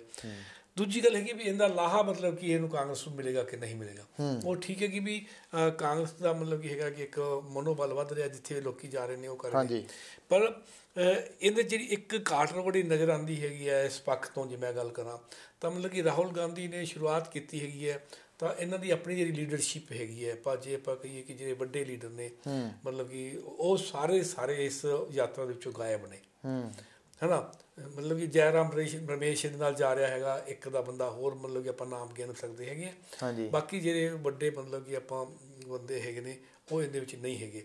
ਤਾਂ ਪ੍ਰੋਜੈਕਸ਼ਨ ਹੋ ਰਹੀ ਹੈ ਸਿਰਫ ਅਤੇ ਸਿਰਫ ਰਾਹੁਲ ਗਾਂਧੀ ਦੀ। ਕੱਲ੍ਹ ਨੂੰ ਮਤਲਬ ਕਿ ਜਦੋਂ ਫਿਰ ਮਤਲਬ ਕਿ ਇਹਦੀ ਗੱਲ ਚੱਲਦੀ ਹੈਗੀ ਹੈ, ਪਾਰਟੀ ਪ੍ਰਧਾਨ ਦੀ ਗੱਲ ਚੱਲਦੀ ਹੈ, ਕਿਉਂਕਿ ਹੁਣ ਭਾਵੇਂ ਖੜਗੇ ਇਸ ਵਕਤ ਪ੍ਰਧਾਨ ਹੈਗਾ ਇਹਨਾਂ ਦਾ, ਚੋਣ ਦੇ ਨਾਲ ਹੋਇਆ ਹੈਗਾ, ਕੱਲ੍ਹ ਨੂੰ ਫਿਰ ਸਾਲ ਬਾਅਦ ਜਦੋਂ ਇਹ ਇਲੈਕਸ਼ਨ ਕਰਦੇ ਆ ਜਾਂ 2 ਸਾਲ ਬਾਅਦ, ਅਤੇ ਫਿਰ ਕਹਿਣਗੇ ਵੀ ਰਾਹੁਲ ਗਾਂਧੀ ਬਹੁਤ ਵਧੀਆ ਬੰਦਾ ਹੈਗਾ, ਅਤੇ ਇਹਨੇ ਦੇਖੋ ਯਾਤਰਾ ਕੀਤੀ ਹੈ, ਅਤੇ ਇਹਨੇ ਮਤਲਬ ਕਿੰਨੇ ਬੰਦੇ ਜੋੜੇ ਨੇ ਹਿੰਦੁਸਤਾਨ ਦੇ, ਅਤੇ ਇਹਨੂੰ ਪ੍ਰਧਾਨ ਬਣਾਓ, ਫਿਰ ਸਾਰੀ ਗੱਲ ਫਿਰ ਰਿਵਰਸ ਹੋ ਜਾਊਗੀ, ਹੈ ਨਾ। ਤਾਂ ਉਸ ਪੱਖ ਤੋਂ ਹੈਗਾ ਵੀ ਇਸ ਇੱਕ ਅੰਦੇਸ਼ਾ ਹੈਗਾ ਵੀ ਕੱਲ੍ਹ ਨੂੰ ਰਾਹੁਲ ਗਾਂਧੀ ਫਿਰ ਥੋੜ੍ਹਾ ਜਿਹਾ ਹੋਰ ਆਪਣੇ ਨਵੇਂ ਵਿਵੇਕ ਦੇ ਨਾਲ ਮਤਲਬ ਕਿ ਗੱਲ ਕਰਦਾ ਹੈਗਾ, ਉਹ ਕਹੇਗੀ ਮੈਂ ਤਾਂ ਭਾਰਤ ਜੋੜਨ ਵਾਸਤੇ ਪਹਿਲਾਂ ਸੀਗਾ, ਹੁਣ ਵੀ ਹੈਗਾ, ਤੇ ਮੈਂ ਕੋਈ ਉਹਦਾ ਨਹੀਂ ਲੈਣਾ, ਤੇ ਮੈਂ ਸਿਰਫ ਤੇ ਸਿਰਫ ਵਰਕਰ ਬਣ ਕੇ ਕੰਮ ਕਰਾਂਗਾ। ਫਿਰ ਚਲੋ ਪਾਰਟੀ ਨੂੰ ਫਾਇਦਾ ਹੋ ਸਕਦਾ, ਤੇ ਕੱਲ੍ਹ ਨੂੰ ਪਾਰਟੀ ਦੁਬਾਰਾ ਲੀਹਾਂ 'ਤੇ ਆ ਸਕਦੀ ਹੈਗੀ ਆ। ਪਰ ਅਦਰਵਾਈਜ਼ ਇੱਕ ਪੱਖ ਤਾਂ ਇੰਨਾ ਵਧੀਆ ਹੈਗਾ, ਦੂਜਾ ਪੱਖ ਹਜੇ ਆਪਾਂ ਅੰਦਾਜ਼ਾ ਲਗਾਵਾਂਗੇ ਕਿ ਰਾਹੁਲ ਗਾਂਧੀ ਇਨ ਫਿਊਚਰ ਕਿਵੇਂ ਬਿਹੇਵ ਕਰਦਾ ਹੈ, ਸੋਨੀਆ ਗਾਂਧੀ ਕਿਵੇਂ ਬਿਹੇਵ ਕਰਦੀ ਹੈ। ਦੂਜੇ ਪਾਸੇ ਮਾੜਾ ਮੋਟਾ ਨਾਲੇ ਪ੍ਰਿਯੰਕਾ ਗਾਂਧੀ ਤੁਰੀ ਫਿਰਦੀ ਹੈ, ਫਿਰ ਵੀ ਉਹ ਪਰਿਵਾਰ ਦਾ ਹੀ ਮਜ਼ੇ ਹੈਗਾ। ਤਾਂ ਇਸ ਕਰਕੇ ਫਿਰ ਪੋਜੀਸ਼ਨ ਨੂੰ ਗੱਲ ਕਰਨ ਦਾ ਮੌਕਾ ਮਿਲ ਜਾਂਦਾ ਹੈਗਾ, ਜਦੋਂ ਮਤਲਬ ਕਿ ਆਪਾਂ ਇਹ ਸਾਰਾ ਕੁਛ ਇਸ ਤਰ੍ਹਾਂ ਹੁੰਦਾ ਹੋਇਆ ਦੇਖਦੇ ਹੈਗੇ। ਜੀ ਜੀ ਡਾਕਟਰ ਸਾਹਿਬ, ਇੱਕ ਅਗਲੀ ਖਬਰ ਜਿਹੜੀ ਆ ਉਹ ਬੜੀ ਹੈਰਾਨੀ ਵਾਲੀ ਖਬਰ ਵੀ ਹੈਗੀ ਆ ਕਿ PCS ਆਫੀਸਰਸ ਜਿਹੜੇ ਸੀਗੇ ਪੰਜਾਬ ਦੇ ਵਿੱਚ, ਉਹ ਪਿਛਲੇ ਦਿਨੀ ਹੜਤਾਲ ਦੇ ਉੱਤੇ ਚਲੇ ਗਏ, ਇਸ ਕਰਕੇ ਕਿ ਉਹਨਾਂ ਦੇ ਕਿਸੇ ਇੱਕ ਸਾਥੀ ਜਿਹੜਾ ਆ ਉਹ ਗਿਲਟੀ ਪਾਇਆ ਗਿਆ, ਤੇ ਉਹ ਇਸ ਕਰਕੇ ਚਲੇ ਗਏ। ਇਹਨੂੰ ਕਿਵੇਂ ਦੇਖਦੇ ਹੋ? ਬੜੀ ਹੈਰਾਨੀ ਵਾਲੀ ਗੱਲ ਹੈ ਕਿ ਇੱਕ ਵਿਅਕਤੀ ਜਿਹੜਾ ਫੜਿਆ ਗਿਆ ਹੈ ਉਹਦੀ ਸਪੋਰਟ ਕੀਤੀ ਜਾ ਰਹੀ ਹੈ। ਦੇਖੋ, ਇਹ ਸਾਡੇ ਹੁਣ ਜਥੇਬੰਦੀਆਂ ਦਾ ਮਤਲਬ ਕਿ ਕਹਿ ਲਓ ਕਿ ਇੱਕ ਮੈਂ ਮਾੜਾ ਪੱਖ ਗਿਣਦਾ, ਮਤਲਬ ਕਿ ਨੁਕਸਾਨ ਕਰਨ ਵਾਲਾ ਹੈਗਾ ਸਮਾਜ ਨੂੰ। ਸਾਰਿਆਂ ਦੀਆਂ ਜਥੇਬੰਦੀਆਂ ਨੇ, ਅਧਿਆਪਕਾਂ ਦੀਆਂ ਵੀ ਜਥੇਬੰਦੀਆਂ ਨੇ, ਡਾਕਟਰਾਂ ਦੀਆਂ ਜਥੇਬੰਦੀਆਂ ਵੀ ਨੇ, ਇਸ ਤਰ੍ਹਾਂ ਹੀ ਮਤਲਬ ਕਿ ਇਹਨਾਂ ਦੀ ਅਫੀਸਰ ਦੀਆਂ ਵੀ ਜਥੇਬੰਦੀਆਂ ਹੈਗੀਆਂ ਨੇ। ਵੈਸੇ ਤਾਂ ਦੇਖੋ, ਜਿਹੜੇ ਰੂਲ ਆਫ ਕੰਡਕਟ ਹੈਗੇ ਨੇ, ਜਿਹੜੇ ਨੌਕਰੀ ਕਰਨ ਦੇ ਲਾਅ ਹੈਗੇ ਨੇ, ਉਹਦੇ ਵਿੱਚ ਅਫੀਸਰਸ ਵਾਸਤੇ ਸਟ੍ਰਿਕਟਲੀ ਮਤਲਬ ਕਿ ਇਹ ਹੈਗਾ ਕਿ ਵੀ ਇਹ ਸਟ੍ਰਾਈਕ 'ਤੇ ਨਹੀਂ ਜਾਣਗੇ। ਅਸੀਂ ਦੇਖੋ ਇੱਥੇ ਮਤਲਬ ਕਿ ਦੇਖਦੇ ਹਾਂ ਵੀ ਕਿਸੇ ਵੀ ਮਹਿਕਮੇ ਦੇ ਮਤਲਬ ਕਿ ਸਾਰੇ ਕਲਰਕ ਮਤਲਬ ਕਿ ਸਟ੍ਰਾਈਕ 'ਤੇ ਜਾ ਰਹੇ ਨੇ, ਪਰ ਆਫਿਸ ਦਾ ਸੁਪਰੀਡੈਂਟ ਜਿਹੜਾ ਹੈਗਾ ਨਾ, ਜਿਹੜਾ ਮਤਲਬ ਕਿ ਜਿਹਨੂੰ ਕਲਾਸ 1 ਦਾ ਦਰਜਾ ਮਿਲ ਜਾਂਦਾ ਹੈਗਾ, ਆਫਿਸਰ ਬਣ ਜਾਂਦਾ ਹੈਗਾ, ਜਿਹੜਾ ਆਫਿਸ ਸੁਪਰੀਡੈਂਟ ਮਤਲਬ ਕਿ ਹੁੰਦਾ, ਵੀ ਉਹ ਸਟ੍ਰਾਈਕ 'ਤੇ ਨਹੀਂ ਜਾਂਦਾ, ਕਿਉਂਕਿ ਫਿਰ ਬਈ ਤਾਂ ਕਿ ਸਰਕਾਰ ਦਾ ਕੋਈ ਨਾ ਕੋਈ ਕੰਮ ਚੱਲਦਾ ਰਹੇ, ਬਿਲਕੁਲ ਹੀ ਸਟੈਂਡ ਸਟਿਲ ਨਾ ਹੋ ਜੇ। ਇਹ ਪਹਿਲੀ ਵਾਰੀ ਮਤਲਬ ਕਿ ਮੈਂ ਤਾਂ ਮਤਲਬ ਕਿ ਦੇਖਿਆ ਹੈਗਾ ਕਿ ਜਿਹੜੇ ਅਫੀਸਰਸ ਨੇ ਇਹ ਸਟ੍ਰਾਈਕ 'ਤੇ ਹੈਗੇ। ਤੁਸੀਂ ਦੇਖੋ, ਸਾਰੇ ਮਤਲਬ ਕਿ ਤਾਲੇ ਲੱਗ ਗਏ, ਹਰੇਕ ਕੋਈ ਇੱਕ ਮਤਲਬ ਕਿ ਨਿੱਕਾ ਮੋਟਾ ਕੰਮ ਵੀ ਨਹੀਂ ਹੋਇਆ। ਅੱਗੇ ਕਦੀ ਨਹੀਂ ਹੋਇਆ ਕਿ ਬਿਲਕੁਲ ਸਾਰਾ ਕੁਝ ਮਤਲਬ ਕਿ ਇਸ ਤਰ੍ਹਾਂ ਰੁਕ ਜਾਵੇ। ਦੂਜੀ ਗੱਲ ਇਹ ਹੈ ਵੀ ਜਿਹੜੀ ਜਥੇਬੰਦੀਆਂ ਨੇ ਉਹ ਆਪਣੀ ਦਿਖਾਉਣ ਵਾਸਤੇ, ਏਕਾ ਦਿਖਾਉਣ ਦੇ ਵਾਸਤੇ ਮਤਲਬ ਕਿ ਨੈਚੁਰਲੀ ਆਪਣੇ ਜਿਹੜੇ ਉਹਦੇ ਮੈਂਬਰ ਹੁੰਦੇ ਉਹਨਾਂ ਨੂੰ ਸਪੋਰਟ ਕਰਦੀਆਂ ਨੇ। ਉਹ ਇੱਕ ਇਹਦਾ ਚਲੋ ਵਧੀਆ ਗੱਲ ਹੈਗੀ ਹੈ ਵੀ ਜਥੇਬੰਦਕ ਹੋ ਕੇ ਹੀ ਇਹ ਜਿਹੜੇ ਅਸੀਂ ਮਤਲਬ ਕਿ ਜੋ ਵੀ ਕੁਝ ਹਾਸਲ ਕੀਤਾ ਹੈਗਾ ਉਹ ਜਥੇਬੰਦੀ ਦੇ ਥਰੂ ਹੀ ਹਾਸਲ ਹੁੰਦਾ ਹੈਗਾ। ਇਹ ਨਾਰਾ ਵੀ ਹੁੰਦਾ ਵੀ ਜਥੇਬੰਦ ਹੋ ਅਤੇ ਮਤਲਬ ਕਿ ਆਪਣੇ ਮਤਲਬ ਕਿ ਫੈਸਲੇ ਮਤਲਬ ਕਿ ਤੁਸੀਂ ਜੇ ਕਰਵਾਉਣੇ ਹੈ ਤਾਂ ਜੇ ਆਪਣੇ ਹੱਕ 'ਚ ਕਰਾਉਣੇ ਹੈਗੇ। ਪਰ ਜਿਹੜੇ ਮੈਂ ਗੱਲ ਕਰੀ ਵੀ ਜਿਹੜਾ ਨੁਕਸਾਨ ਮਤਲਬ ਕਿ ਇਹ ਹੁੰਦਾ ਹੈਗਾ, ਚਾਹੇ ਕੋਈ ਵੀ ਜਥੇਬੰਦੀ ਹੈਗੀ ਹੈ, ਹੁਣ ਕੋਈ ਟੀਚਰ ਦੀ ਜਥੇਬੰਦੀ ਹੈਗੀ ਹੈ ਅਤੇ ਕੋਈ ਬੰਦਾ ਮਤਲਬ ਕਿ ਜਾਂਦਾ ਨਹੀਂ ਮਤਲਬ ਕਿ ਸਕੂਲ ਦੇ ਵਿੱਚ ਬੱਚਿਆਂ ਨੂੰ ਪੜ੍ਹਾਉਣ ਦੇ ਵਾਸਤੇ, ਅਤੇ ਉਹਨੂੰ ਕੋਈ ਨੋਟਿਸ ਆ ਜਾਂਦਾ ਵੀ ਤੈਨੂੰ ਅਸੀਂ ਸਸਪੈਂਡ ਕਰਦੇ ਹਾਂ, ਜਾਂ ਮਤਲਬ ਕਿ ਕੋਈ ਉਹਦੇ 'ਤੇ ਹੋਰ ਐਕਸ਼ਨ ਲਿਆ ਜਾਂਦਾ ਹੈਗਾ, ਅਤੇ ਸਾਰੇ ਜਥੇਬੰਦੀ ਉਹਨੂੰ ਮਤਲਬ ਕਿ ਸਪੋਰਟ 'ਤੇ ਆ ਜਾਊਗੀ। ਉਹਨੂੰ ਇਹ ਨਹੀਂ ਕਹਿਣਗੇ ਵੀ ਤੂੰ ਆਪਣਾ ਕੰਮ ਡਿਊਟੀ 'ਤੇ ਮਤਲਬ ਕਿ ਤੂੰ ਰੈਗੂਲਰ ਕਰਿਆ ਕਰ, ਉਹਦੇ ਨਾਲ ਮਤਲਬ ਕਿ ਇਸ ਤਰ੍ਹਾਂ ਬਿਹੇਵ ਨਹੀਂ ਕਰਦੇ। ਜਿਹੜੇ ਉਹਨਾਂ ਗਲਤ ਕੰਮ ਯਾਨੀ ਕਿ ਚੰਗੇ ਮਾੜੇ ਸਾਰੇ ਕੰਮਾਂ ਨੂੰ ਜਦੋਂ ਸਪੋਰਟ ਕਰਨ ਲੱਗ ਪੈਂਦੀ ਹੈ ਜਥੇਬੰਦੀ, ਉਦੋਂ ਮਾੜਾ ਹੁੰਦਾ ਹੈਗਾ। ਆਫਿਸਰਸ ਨੇ ਮਤਲਬ ਕਿ ਜਿਹੜੀ ਸਾਰਿਆਂ ਨੂੰ ਮਤਲਬ ਕਿ ਜਿਹਨਾਂ ਨੂੰ ਸਾਰਿਆਂ ਨੇ ਮਤਲਬ ਕਿ ਇਤਰਾਜ਼ ਵੀ ਕੀਤਾ, ਹਰੇਕ ਨੇ ਇਹ ਸਪੋਰਟ ਕਿਹਨੂੰ ਕਰ ਰਹੇ ਨੇ? ਇੱਕ ਅਫੀਸਰ ਮਤਲਬ ਕਿ ਕਰਪਸ਼ਨ ਦੇ ਚਾਲ ਦੇ ਵਿੱਚ ਰੰਗੇ ਹੱਥੀਂ ਫੜਿਆ ਗਿਆ ਹੈ ਜੀ, ਅਤੇ ਉਹ ਮਤਲਬ ਕਿ ਉਹਨਾਂ ਨੇ ਕੀ ਉਹਨਾਂ ਨੂੰ ਮਤਲਬ ਕਿ ਹਜੇ ਉਹਨੂੰ ਕੋਈ ਮਤਲਬ ਕਿ ਜੇਲ੍ਹ 'ਚ ਨਹੀਂ ਕੀਤਾ, ਉਹਨੂੰ ਫੜ ਕੇ ਨਹੀਂ ਲੈ ਗਏ, ਸਿਰਫ ਅਤੇ ਸਿਰਫ ਮਤਲਬ ਕਿ ਉਸ ਨੂੰ ਇੱਕ ਨੋਟਿਸ ਦਿੱਤਾ ਹੈਗਾ। ਉਹ ਕਹਿੰਦੇ ਵੀ ਨੋਟਿਸ ਵੀ ਕਿਉਂ ਦਿੱਤਾ ਹੈਗਾ, ਯਾਨੀ ਕਿ ਆਫਿਸਰ ਨੂੰ ਨੋਟਿਸ ਮਤਲਬ ਕਿ ਦੇਣ ਵਾਲਾ ਕੋਈ ਕੌਣ ਹੁੰਦਾ ਹੈਗਾ? ਪਰਮਿਸ਼ਨ ਲੈਣੀ ਸੀ ਪਹਿਲਾਂ, ਪਰਮਿਸ਼ਨ ਕਿਹਦੇ ਤੋਂ ਲੈਣੀ ਸੀਗੀ? ਹੁਣ ਮਤਲਬ ਕਿ ਇੱਕ ਮਤਲਬ ਕਿ ਉਸੇ ਮਹਿਕਮੇ ਦਾ ਇੱਕ ਮਤਲਬ ਕਿ ਮੰਨ ਲਓ ਤਹਿਸੀਲਦਾਰ ਹੈਗਾ, ਉਸੇ ਦਾ ਹੀ ਅਗਾਂਹ ਮਤਲਬ ਕਿ ਚਲੋ SDM ਹੈਗਾ, SDM ਦੇ ਉੱਪਰ DC ਹੈਗਾ, DC ਤੋਂ ਉੱਪਰ ਸੈਕਟਰੀ ਹੈਗਾ, ਹੈ ਨਾ। ਅਤੇ ਹੁਣ ਆਹੀ ਚੇਨ ਹੈਗੀ ਹੈ ਬਿਊਰੋਕਰੇਸੀ ਦੀ, ਅਤੇ ਮਤਲਬ ਕਿ ਪਰਮਿਸ਼ਨ ਲੈਣੀ ਹੈ ਤਾਂ ਉਹ ਸਾਰੇ ਤਾਂ ਇੱਕੋ ਹੀ ਲਾਈਨ ਹੈਗੀ ਨਾ, ਅਤੇ ਇੱਕੋ ਲਾਈਨ ਹੈਗੀ। ਪਰਮਿਸ਼ਨ ਕਿਹਦੇ ਤੋਂ ਲਓਗੇ? ਪਰਮਿਸ਼ਨ ਮਿਲਦੀ ਹੋਈ ਨਹੀਂ। ਇਹ ਸਾਡੇ ਕੋਲ ਹਿਸਟਰੀ ਹੈਗੀ ਹੈ ਵੀ ਤੁਸੀਂ ਕਰਪਸ਼ਨ ਦੇ ਉੱਤੇ ਉਹਨੂੰ ਫੜਨਾ, ਖਾਸ ਤੌਰ 'ਤੇ ਫਿਰ ਅਫੀਸਰ ਦੇ ਵਾਸਤੇ ਕਿਉਂ ਵੱਖਰੇ ਰੂਲ ਹੈਗੇ ਨੇ? ਇੱਕ ਕਲਾਸ 4 ਹੈਗਾ ਕੋਈ ਮਤਲਬ ਕਿ ਉਹ 10 ਰੁਪਏ ਵੀ ਲੈਂਦਾ ਹੈਗਾ, ਉਹਨੂੰ ਫੜ ਕੇ ਉਸੇ ਵਕਤ ਆ ਜਾਂਦੇ ਨੇ ਅਤੇ ਅੰਦਰ ਕਰ ਦਿੰਦੇ ਹੈਗੇ ਨੇ, ਹੈ ਨਾ। ਅਤੇ ਇਹ ਮਤਲਬ ਕਿ ਅਤੇ ਜਦੋਂ ਕਿ ਤੁਸੀਂ ਆਪਾਂ ਦੂਜੇ ਪਾਸੇ ਦੇਖੀਏ ਤਾਂ ਇਹਨਾਂ ਕੋਲ ਇੰਨੇ ਸਾਰੇ ਮਤਲਬ ਕਿ ਪ੍ਰੀਵੀਅਸ ਪ੍ਰਿੰਸਪਰਸੀਜ਼ ਹੈਗੇ ਨੇ, ਇੰਨੇ ਇਹਨਾਂ ਨੂੰ ਫੰਡ ਹੈਗੇ ਨੇ, ਇੰਨੀਆਂ ਇਹਨਾਂ ਕੋਲੋਂ ਮਤਲਬ ਕਹਿ ਲਓ ਗਰਾਂਟਾਂ ਹੈਗੀਆਂ ਨੇ, ਹੋਰ ਮਤਲਬ ਕਿੰਨਾ ਕੁਛ ਹੈਗਾ, ਹੋਰ ਸਹੂਲਤਾਂ ਹੈਗੀਆਂ ਨੇ, ਤਨਖਾਹ ਵੱਡੀਆਂ ਚੰਗੀਆਂ ਤਨਖਾਹਾਂ ਤੋਂ ਇਲਾਵਾ ਹਰੇਕ ਦੇ ਕੋਲੋਂ ਮਤਲਬ ਕਿ ਕੁੱਕ ਹੈਗਾ, ਕੋਈ PN ਹੈਗੇ ਨੇ, ਡਰਾਈਵਰ ਹੈਗੇ ਨੇ, ਸਾਰਾ ਕੁਛ ਹੈਗਾ, ਗੱਡੀਆਂ ਹੈਗੀਆਂ ਨੇ, ਗੱਡੀਆਂ 'ਚ ਪੈਣ ਵਾਸਤੇ ਪੈਟਰੋਲ, ਇਹ ਸਾਰਾ ਕੁਛ ਸਾਰੀਆਂ ਸਹੂਲਤਾਂ ਹੋਣ ਦੇ ਬਾਵਜੂਦ ਵੀ ਇਹ ਮਤਲਬ ਕਿ ਜੇ ਬਿਊਰੋਕਰੇਸੀ ਇਮਾਨਦਾਰ ਹੋਊਗੀ ਤਾਂ ਥੱਲੇ ਲੋਕਾਂ ਤੋਂ ਕੰਮ ਵੀ ਇਮਾਨਦਾਰੀ ਨਾਲ ਕਰਵਾ ਸਕੂਗੀ। ਤਾਂ ਉਸ ਤੋਂ ਜਿਹੜਾ ਪਹਿਲੂ ਸੀਗਾ ਉਹ ਇਹ ਸੀਗਾ ਕਿ ਵੀ ਜਿਹੜਾ ਤੁਸੀਂ ਕਰਪਸ਼ਨ ਨੂੰ ਸਪੋਰਟ ਕਰ ਰਹੇ ਹੈਗੇ ਹੋ, ਠੀਕ ਹੈ ਨਾ। ਜੇ ਕੋਈ ਹੋਰ ਕੋਈ ਗੱਲ ਹੁੰਦੀ ਜਾਂ ਕੋਈ ਪ੍ਰੂਫ ਨਾ ਹੁੰਦਾ ਫਿਰ ਮਤਲਬ ਗੱਲ ਕਰਦੇ, ਤੇ ਰੰਗੇ ਹੱਥੀਂ ਬੰਦਾ ਫੜਿਆ ਗਿਆ ਹੋਵੇ ਤਾਂ ਹੈਗਾ। ਚਲੋ ਵੈਸੇ ਵਧੀਆ ਹੈਗਾ ਵੀ ਇੱਕ ਵਧੀਆ ਮੈਸੇਜ ਗਿਆ ਹੈਗਾ ਵੀ ਸਰਕਾਰ ਨੇ ਥੋੜ੍ਹਾ ਜਿਹਾ ਸਟ੍ਰਿਕਟਲੀ ਰੱਖਿਆ ਹੈਗਾ ਵੀ ਤੁਸੀਂ ਆਪਣੇ ਡਿਊਟੀ 'ਤੇ ਵਾਪਸ ਆਓ। ਉਹਨਾਂ ਕੋਲ ਵੀ ਜਿਹੜੀ ਗੱਲ ਮੈਂ ਕਹਿੰਦਾ ਕੰਡਕਟ ਆਫ ਰੂਲ ਹੈਗਾ ਵੀ ਇਹ ਸਟ੍ਰਾਈਕ 'ਤੇ ਜਾ ਹੀ ਨਹੀਂ ਸਕਦੇ। ਤੇ ਖਾਸ ਤੌਰ 'ਤੇ ਮਤਲਬ ਕਿ ਕਿਉਂਕਿ ਐਮਰਜੈਂਸੀ ਲੋਕ ਵੀ ਬੜੇ ਖੱਜਲ ਖਰਾਬ ਹੋਏ ਆ ਪਿਛਲੇ ਦਿਨਾਂ ਦੇ ਵਿੱਚ। ਜਦੋਂ ਮੈਂ ਆਫੀਸਰ ਦੀ ਗੱਲ ਕਰਾਂ ਵੀ ਆਫੀਸਰ ਦੇ ਜਿਹੜੇ ਨੇ ਐਮਰਜੈਂਸੀ ਡਾਕਟਰ ਹੈਗਾ ਹੁਣ ਡਾਕਟਰ ਮਤਲਬ ਕਿ ਠੀਕ ਹੈ ਸਟ੍ਰਾਈਕ 'ਤੇ ਜਾਂਦੇ ਹੈਗੇ ਨੇ ਆਪਾਂ ਸੁਣਦੇ ਸਟੂਡੈਂਟ ਜਾਂਦੇ ਹੈਗੇ ਨੇ ਹੋਰ ਜਾਂਦੇ ਹੈਗੇ ਨਰਸਿਸ ਜਾਂਦੀਆਂ ਹੈਗੀਆਂ ਨੇ ਪਰ ਜੇ ਮੰਨ ਲਓ ਕਿ ਜਿਹੜਾ ਉਹਦਾ ਇੰਚਾਰਜ ਹੈਗਾ ਉਹ ਆਪ ਹੀ ਚਲਾ ਜਾਊਗਾ ਤਾਂ ਜਿਹੜੀ ਮਾੜੀ ਮੋਟੀ ਐਮਰਜੈਂਸੀ ਹੈਂਡਲ ਕਰਨੀ ਹੈਗੀ ਹੈ ਉਹਨੂੰ ਹੈਂਡਲ ਕਰਨ ਵਿੱਚ ਮੁਸ਼ਕਿਲ ਆਊਗੀ। ਐਵੇਂ ਜਿਹੜੀ ਆਪਾਂ ਜਿਹੜੀ ਖੱਜਲ ਖੁਆਰੀ ਹੈ ਉਹ ਇਸ ਕਰਕੇ ਸੀਗਾ ਜਿਹੜੀਆਂ ਸਾਰੀਆਂ ਐਮਰਜੈਂਸੀ ਸਰਵਿਸਿਜ਼ ਸੀਗੀਆਂ ਕਿਸੇ ਨੂੰ ਬਹੁਤ ਇੰਪੋਰਟੈਂਟ ਕੋਈ ਸਰਟੀਫਿਕੇਟ ਚਾਹੀਦਾ ਕੋਈ ਇੰਪੋਰਟੈਂਟ ਡਾਕੂਮੈਂਟ ਚਾਹੀਦਾ ਕੁਛ ਵੀ ਨਹੀਂ ਸੀ ਮਿਲ ਰਿਹਾ ਤਾਂ ਇਸ ਕਰਕੇ ਕਿਸੇ ਨੇ ਕੋਈ ਬਾਹਰ ਜਾਣਾ ਹੈ ਕਿਸੇ ਕਿੱਥੇ ਜਾਣਾ ਹੈਗਾ ਅਤੇ ਉਹ ਜਿਹੜੇ ਸਾਰੇ ਕੰਮ ਇੱਕ ਦਿਨ ਵਾਸਤੇ ਜਿਹੜੇ ਰੁਕ ਗਏ ਤਾਂ ਉਹਨਾਂ ਦੇ ਮੱਦੇ ਨਜ਼ਰ ਚਲੋ ਇੱਕ ਵਧੀਆ ਮੈਸੇਜ ਦੇਣ ਵਾਲੇ ਮਤਲਬ ਕੰਮ ਕੀਤਾ ਹੈਗਾ। ਅਤੇ ਚਲੋ ਪਰ ਗੱਲ ਸਿਰਫ ਇਹ ਹੈਗੀ ਹੈ ਕਿ ਵੀ ਆਫੀਸਰ ਨੇ ਸਟ੍ਰਾਈਕ ਕਰਨੀ ਸੀਗੀ ਉਹ ਕੋਈ ਮੰਨ ਸਕਦਾ ਵੀ ਸਟ੍ਰਾਈਕ ਉਹਨਾਂ ਦਾ ਹੱਕ ਹੈਗਾ ਲੋਕਤੰਤਰ ਹੈਗਾ ਸਾਰੀ ਗੱਲ ਠੀਕ ਹੈ ਪਰ ਤੁਸੀਂ ਸਪੋਰਟ ਕਿਹਨੂੰ ਕਰ ਰਹੇ ਹੈਗੇ ਹੋ ਉਹ ਇੱਕ ਬਹੁਤ ਇੰਪੋਰਟੈਂਟ ਗੱਲ ਹੈ। ਜੀ ਬਿਲਕੁਲ ਡਾਕਟਰ ਸਾਹਿਬ ਕਿਸਾਨਾਂ ਨੇ ਟੋਲ ਪਲਾਜ਼ਿਆਂ ਤੋਂ ਧਰਨੇ ਜਿਹੜੇ ਆ ਚੁੱਕੇ ਆ DC ਆਫਿਸ ਤੋਂ ਚੁੱਕੇ ਆ ਉਹਨਾਂ ਨੇ ਕਿਹਾ ਸੰਘਰਸ਼ ਸਾਡਾ ਜਾਰੀ ਜਿਹੜਾ ਆ ਉਹ ਰਹੇਗਾ ਕਾਫੀ ਦਿਨਾਂ ਤੱਕ ਜਿਹੜਾ ਆ ਉਹ ਲਗਭਗ 1 ਮਹੀਨੇ ਦਾ ਸਮਾਂ ਜਿਹੜਾ ਆ ਉਹ ਰਿਹਾ ਸੀਗਾ। ਤੁਹਾਨੂੰ ਕੀ ਲੱਗਦਾ ਆ ਕਿ ਕਿਸਾਨਾਂ ਦਾ ਮਸਲਾ ਜਿਹੜਾ ਆ ਅਜੇ ਤਾਂ ਜਿਹੜਾ ਆ ਉਹ ਕਾਫੀ ਲੰਬਾ ਹੀ ਚਲਾ ਗਿਆ ਆ ਉਹ ਕੋਈ ਵੀ ਉਹਦਾ ਹੱਲ ਜਿਹੜਾ ਉਹ ਨਹੀਂ ਹੋ ਰਿਹਾ ਕੀ ਆਸ ਹੈਗੀ ਆ ਕੋਈ ਇਸ ਤਰ੍ਹਾਂ ਦੀ ਜਾਂ ਜਿਵੇਂ ਦਾ ਦਿੱਲੀ ਮੋਰਚਾ ਲੱਗਿਆ ਸੀਗਾ ਫਿਰ ਉਵੇਂ ਦੀ ਕੋਈ ਲਾਮਬੰਦੀ ਫਿਰ 6 ਮਹੀਨਿਆਂ ਨੂੰ 8 ਮਹੀਨਿਆਂ ਤੱਕ ਹੋ ਸਕਦੀ ਹੈ? ਹਾਂਜੀ ਦੇਖੋ ਇਹ ਜਿਹੜਾ ਆਪਣੇ ਕਿਸਾਨਾਂ ਦਾ ਮੋਰਚਾ ਜਿਹੜਾ ਟੋਲ ਪਲਾਜ਼ਾ ਦੇ ਸੀਗੇ DC ਆਫਿਸ ਸੀਗੇ ਦੇਖੋ ਦੋ ਤਰ੍ਹਾਂ ਦੇ ਮਤਲਬ ਕਿ ਇਸ ਵਕਤ ਕਿਸਾਨਾਂ ਦੇ ਚੱਲ ਰਹੇ ਨੇ। ਇੱਕ ਤਾਂ ਜ਼ਮੀਨ ਲੈਣ ਵਾਲਾ ਜਿਹੜਾ ਜੰਮੂ ਮਤਲਬ ਕਟਰਾ ਮਤਲਬ ਕਿ ਦਿੱਲੀ ਕਟਰਾ ਹਾਈਵੇ ਬਣ ਰਿਹਾ ਹੈਗਾ ਉਹਦੇ ਜਿਹੜੀਆਂ ਜ਼ਮੀਨਾਂ ਹੈਗੀਆਂ ਨੇ ਉਹਨਾਂ ਦਾ ਵਾਜਬ ਰੇਟ ਨਹੀਂ ਮਿਲ ਰਿਹਾ ਜਾਂ ਜੋ ਮਤਲਬ ਕਿ ਤੈਅ ਹੋਇਆ ਸੀਗਾ ਉਹ ਨਹੀਂ ਮਿਲ ਰਿਹਾ ਇੱਕ ਤਾਂ ਉਹਦੇ ਕਰਕੇ ਸੀਗਾ। ਅਤੇ ਦੂਜਾ ਜਿਹੜਾ ਮਤਲਬ ਕਿ ਹੈਗਾ ਕਿ ਹਜੇ ਜਿਹੜੀਆਂ ਦਿੱਲੀ ਮੋਰਚਾ ਜਿਹੜਾ ਚੁੱਕਿਆ ਜਿਹੜਾ ਮਤਲਬ ਕਿ ਸ਼ਰਤਾਂ ਦੇ ਨਾਲ ਚੁੱਕਿਆ ਹੈਗਾ ਉਹ ਹੈਗਾ ਅਤੇ ਇਹ ਦੋ ਅੱਡ ਅੱਡ ਮਸਲੇ ਹੈਗੇ ਨੇ ਤਾਂ ਉਹਦੀ ਵੱਖਰੀ ਤਿਆਰੀ ਹੋ ਰਹੀ ਹੈਗੀ ਹੈ ਇਹ ਵੱਖਰੀ ਤਿਆਰੀ ਸੀਗੀ ਅਤੇ ਇਹ ਇਹਦੇ ਵਾਸਤੇ ਹੁਣ ਇਹਨਾਂ ਨੇ ਸਟ੍ਰਾਈਕ ਅੱਜ ਚੁੱਕੀ ਹੈਗੀ ਹੈ ਆਪਣੇ ਟੋਲ ਪਲਾਜ਼ਾ ਤੋਂ ਨਾਲ ਕਿ ਸੰਘਰਸ਼ ਜਾਰੀ ਰਹੂਗਾ। ਇਹਦਾ ਮਤਲਬ ਇਹ ਹੈ ਕਿ ਇਹਨਾਂ ਦੀਆਂ ਮੰਗਾਂ ਫਿਲਹਾਲ ਮਤਲਬ ਕਿ ਨਹੀਂ ਮੰਨੀਆਂ ਗਈਆਂ ਨਹੀਂ ਤਾਂ ਮਤਲਬ ਕਿ ਪੂਰੀ ਤਰ੍ਹਾਂ ਮਤਲਬ ਕਹਿ ਦਿੰਦੇ ਵੀ ਅਸੀਂ ਠੀਕ ਹੈਗਾ। ਦੂਜੇ ਪਾਸੇ ਅੱਜ ਡਾਕਟਰ ਮਤਲਬ ਕਿ ਦਰਸ਼ਨਪਾਲ ਦਾ ਵੀ ਬਿਆਨ ਆਇਆ ਹੈਗਾ ਕਿ ਸਾਨੂੰ ਇੱਕ ਵਾਰੀ ਫਿਰ ਮਤਲਬ ਕਿ ਗੰਭੀਰਤਾ ਦੇ ਨਾਲ ਲਾਮਬੰਦੀ ਕਰਨ ਦੀ ਲੋੜ ਹੈਗੀ ਹੈ ਵੱਡੇ ਪੱਧਰ 'ਤੇ ਲਾਮਬੰਦੀ। ਉਹ ਜਿਹੜੀਆਂ ਦਿੱਲੀ ਦੇ ਮੋਰਚੇ ਤੋਂ ਬਾਅਦ ਜਿਹੜੀਆਂ ਉਹਨਾਂ ਦੀਆਂ ਡਿਮਾਂਡ ਸੀਗੀਆਂ ਵੀ ਉਹ ਹਜੇ ਪੂਰੀਆਂ ਨਹੀਂ ਹੋਈਆਂ ਅਤੇ ਇਸ ਕਰਕੇ ਅਤੇ ਇਹ ਦੋਵੇਂ ਪੱਖ ਮਤਲਬ ਹੈਗੇ ਨੇ। ਗੱਲ ਪਰ ਹੈਗੀ ਹੈ ਵੀ ਸਰਕਾਰ ਦੇ ਰਵੱਈਏ ਦੀ ਗੱਲ ਹੈਗੀ ਹੈ ਜੋ ਆਪਾਂ ਖੇਤੀ ਕਾਨੂੰਨ ਮਤਲਬ ਕਿ ਆਪਾਂ ਬਣਾਏ ਅਤੇ ਪਹਿਲਾਂ ਫਿਰ ਰੱਦ ਹੋਏ ਅਤੇ ਉਹ ਆਪਾਂ ਨੂੰ ਪਤਾ ਵੀ ਰੱਦ ਕਿਉਂ ਹੋਏ ਕਿਉਂਕਿ UP ਦੀਆਂ ਇਲੈਕਸ਼ਨਾਂ ਸਿਰ 'ਤੇ ਸੀਗੀਆਂ ਅਤੇ ਇਸ ਕਰਕੇ ਉਸ ਨਵਜ ਨੂੰ ਮਤਲਬ ਕਿ ਇਹਨਾਂ ਨੇ ਸਮਝਿਆ ਨਹੀਂ ਅਤੇ ਮਤਲਬ ਕਿ ਇਹਨਾਂ ਨੇ ਵਾਪਸੀ ਕਰ ਲਈ ਅਤੇ ਉਹ ਫਿਰ ਜਿਹੜਾ ਸੰਗਠਨ ਹੈਗਾ ਉਹ ਉਸ ਤਰ੍ਹਾਂ ਦਾ ਸੰਗਠਨ ਫਿਰ ਦੁਬਾਰਾ ਬਣ ਨਹੀਂ ਪਾਇਆ। ਹੁਣ ਉਸ ਗੱਲ ਨੂੰ ਲਗਭਗ ਮਤਲਬ ਕਿ ਆਪਾਂ ਕਹਿ ਸਕਦੇ ਸਾਲ ਤੋਂ ਵੱਧ ਹੋ ਗਿਆ ਇੱਥੇ ਆ ਕੇ ਇਹਨਾਂ ਨੇ ਇਲੈਕਸ਼ਨਾਂ ਲੜੀਆਂ ਅਤੇ ਉਹ ਉਸ ਕਰਕੇ ਕਈ ਤਰ੍ਹਾਂ ਦੇ ਮਤਲਬ ਕਿ ਆਪਾਂ ਦੇਖ ਸਕਦੇ ਹੈਗੇ ਕਿ ਨਵੇਂ ਨਵੇਂ ਰੂਪ ਇਸ ਜਥੇਬੰਦੀ ਦੇ ਵਿੱਚ ਇਹਨਾਂ 'ਚ ਆ ਰਹੇ ਹੈਗੇ ਨੇ। ਤਾਂ ਇਸ ਪੱਖ ਤੋਂ ਮਤਲਬ ਕਿ ਗੱਲ ਹੈਗੀ ਹੈ ਕਿ ਜੋ ਉਸ ਤਰ੍ਹਾਂ ਦੀ ਸਟਰੈਂਥ ਹੈਗੀ ਹੈ ਉਸ ਤਰ੍ਹਾਂ ਦਾ ਮੋਰਚਾ ਹੈਗਾ ਉਹਦੀ ਫਿਰ ਲੋੜ ਹੈਗੀ ਹੈ ਜੇ ਦੁਬਾਰਾ ਇਹ ਸਾਰਾ ਕੁਛ ਕਰਨਾ ਚਾਹੁੰਦੇ ਨੇ।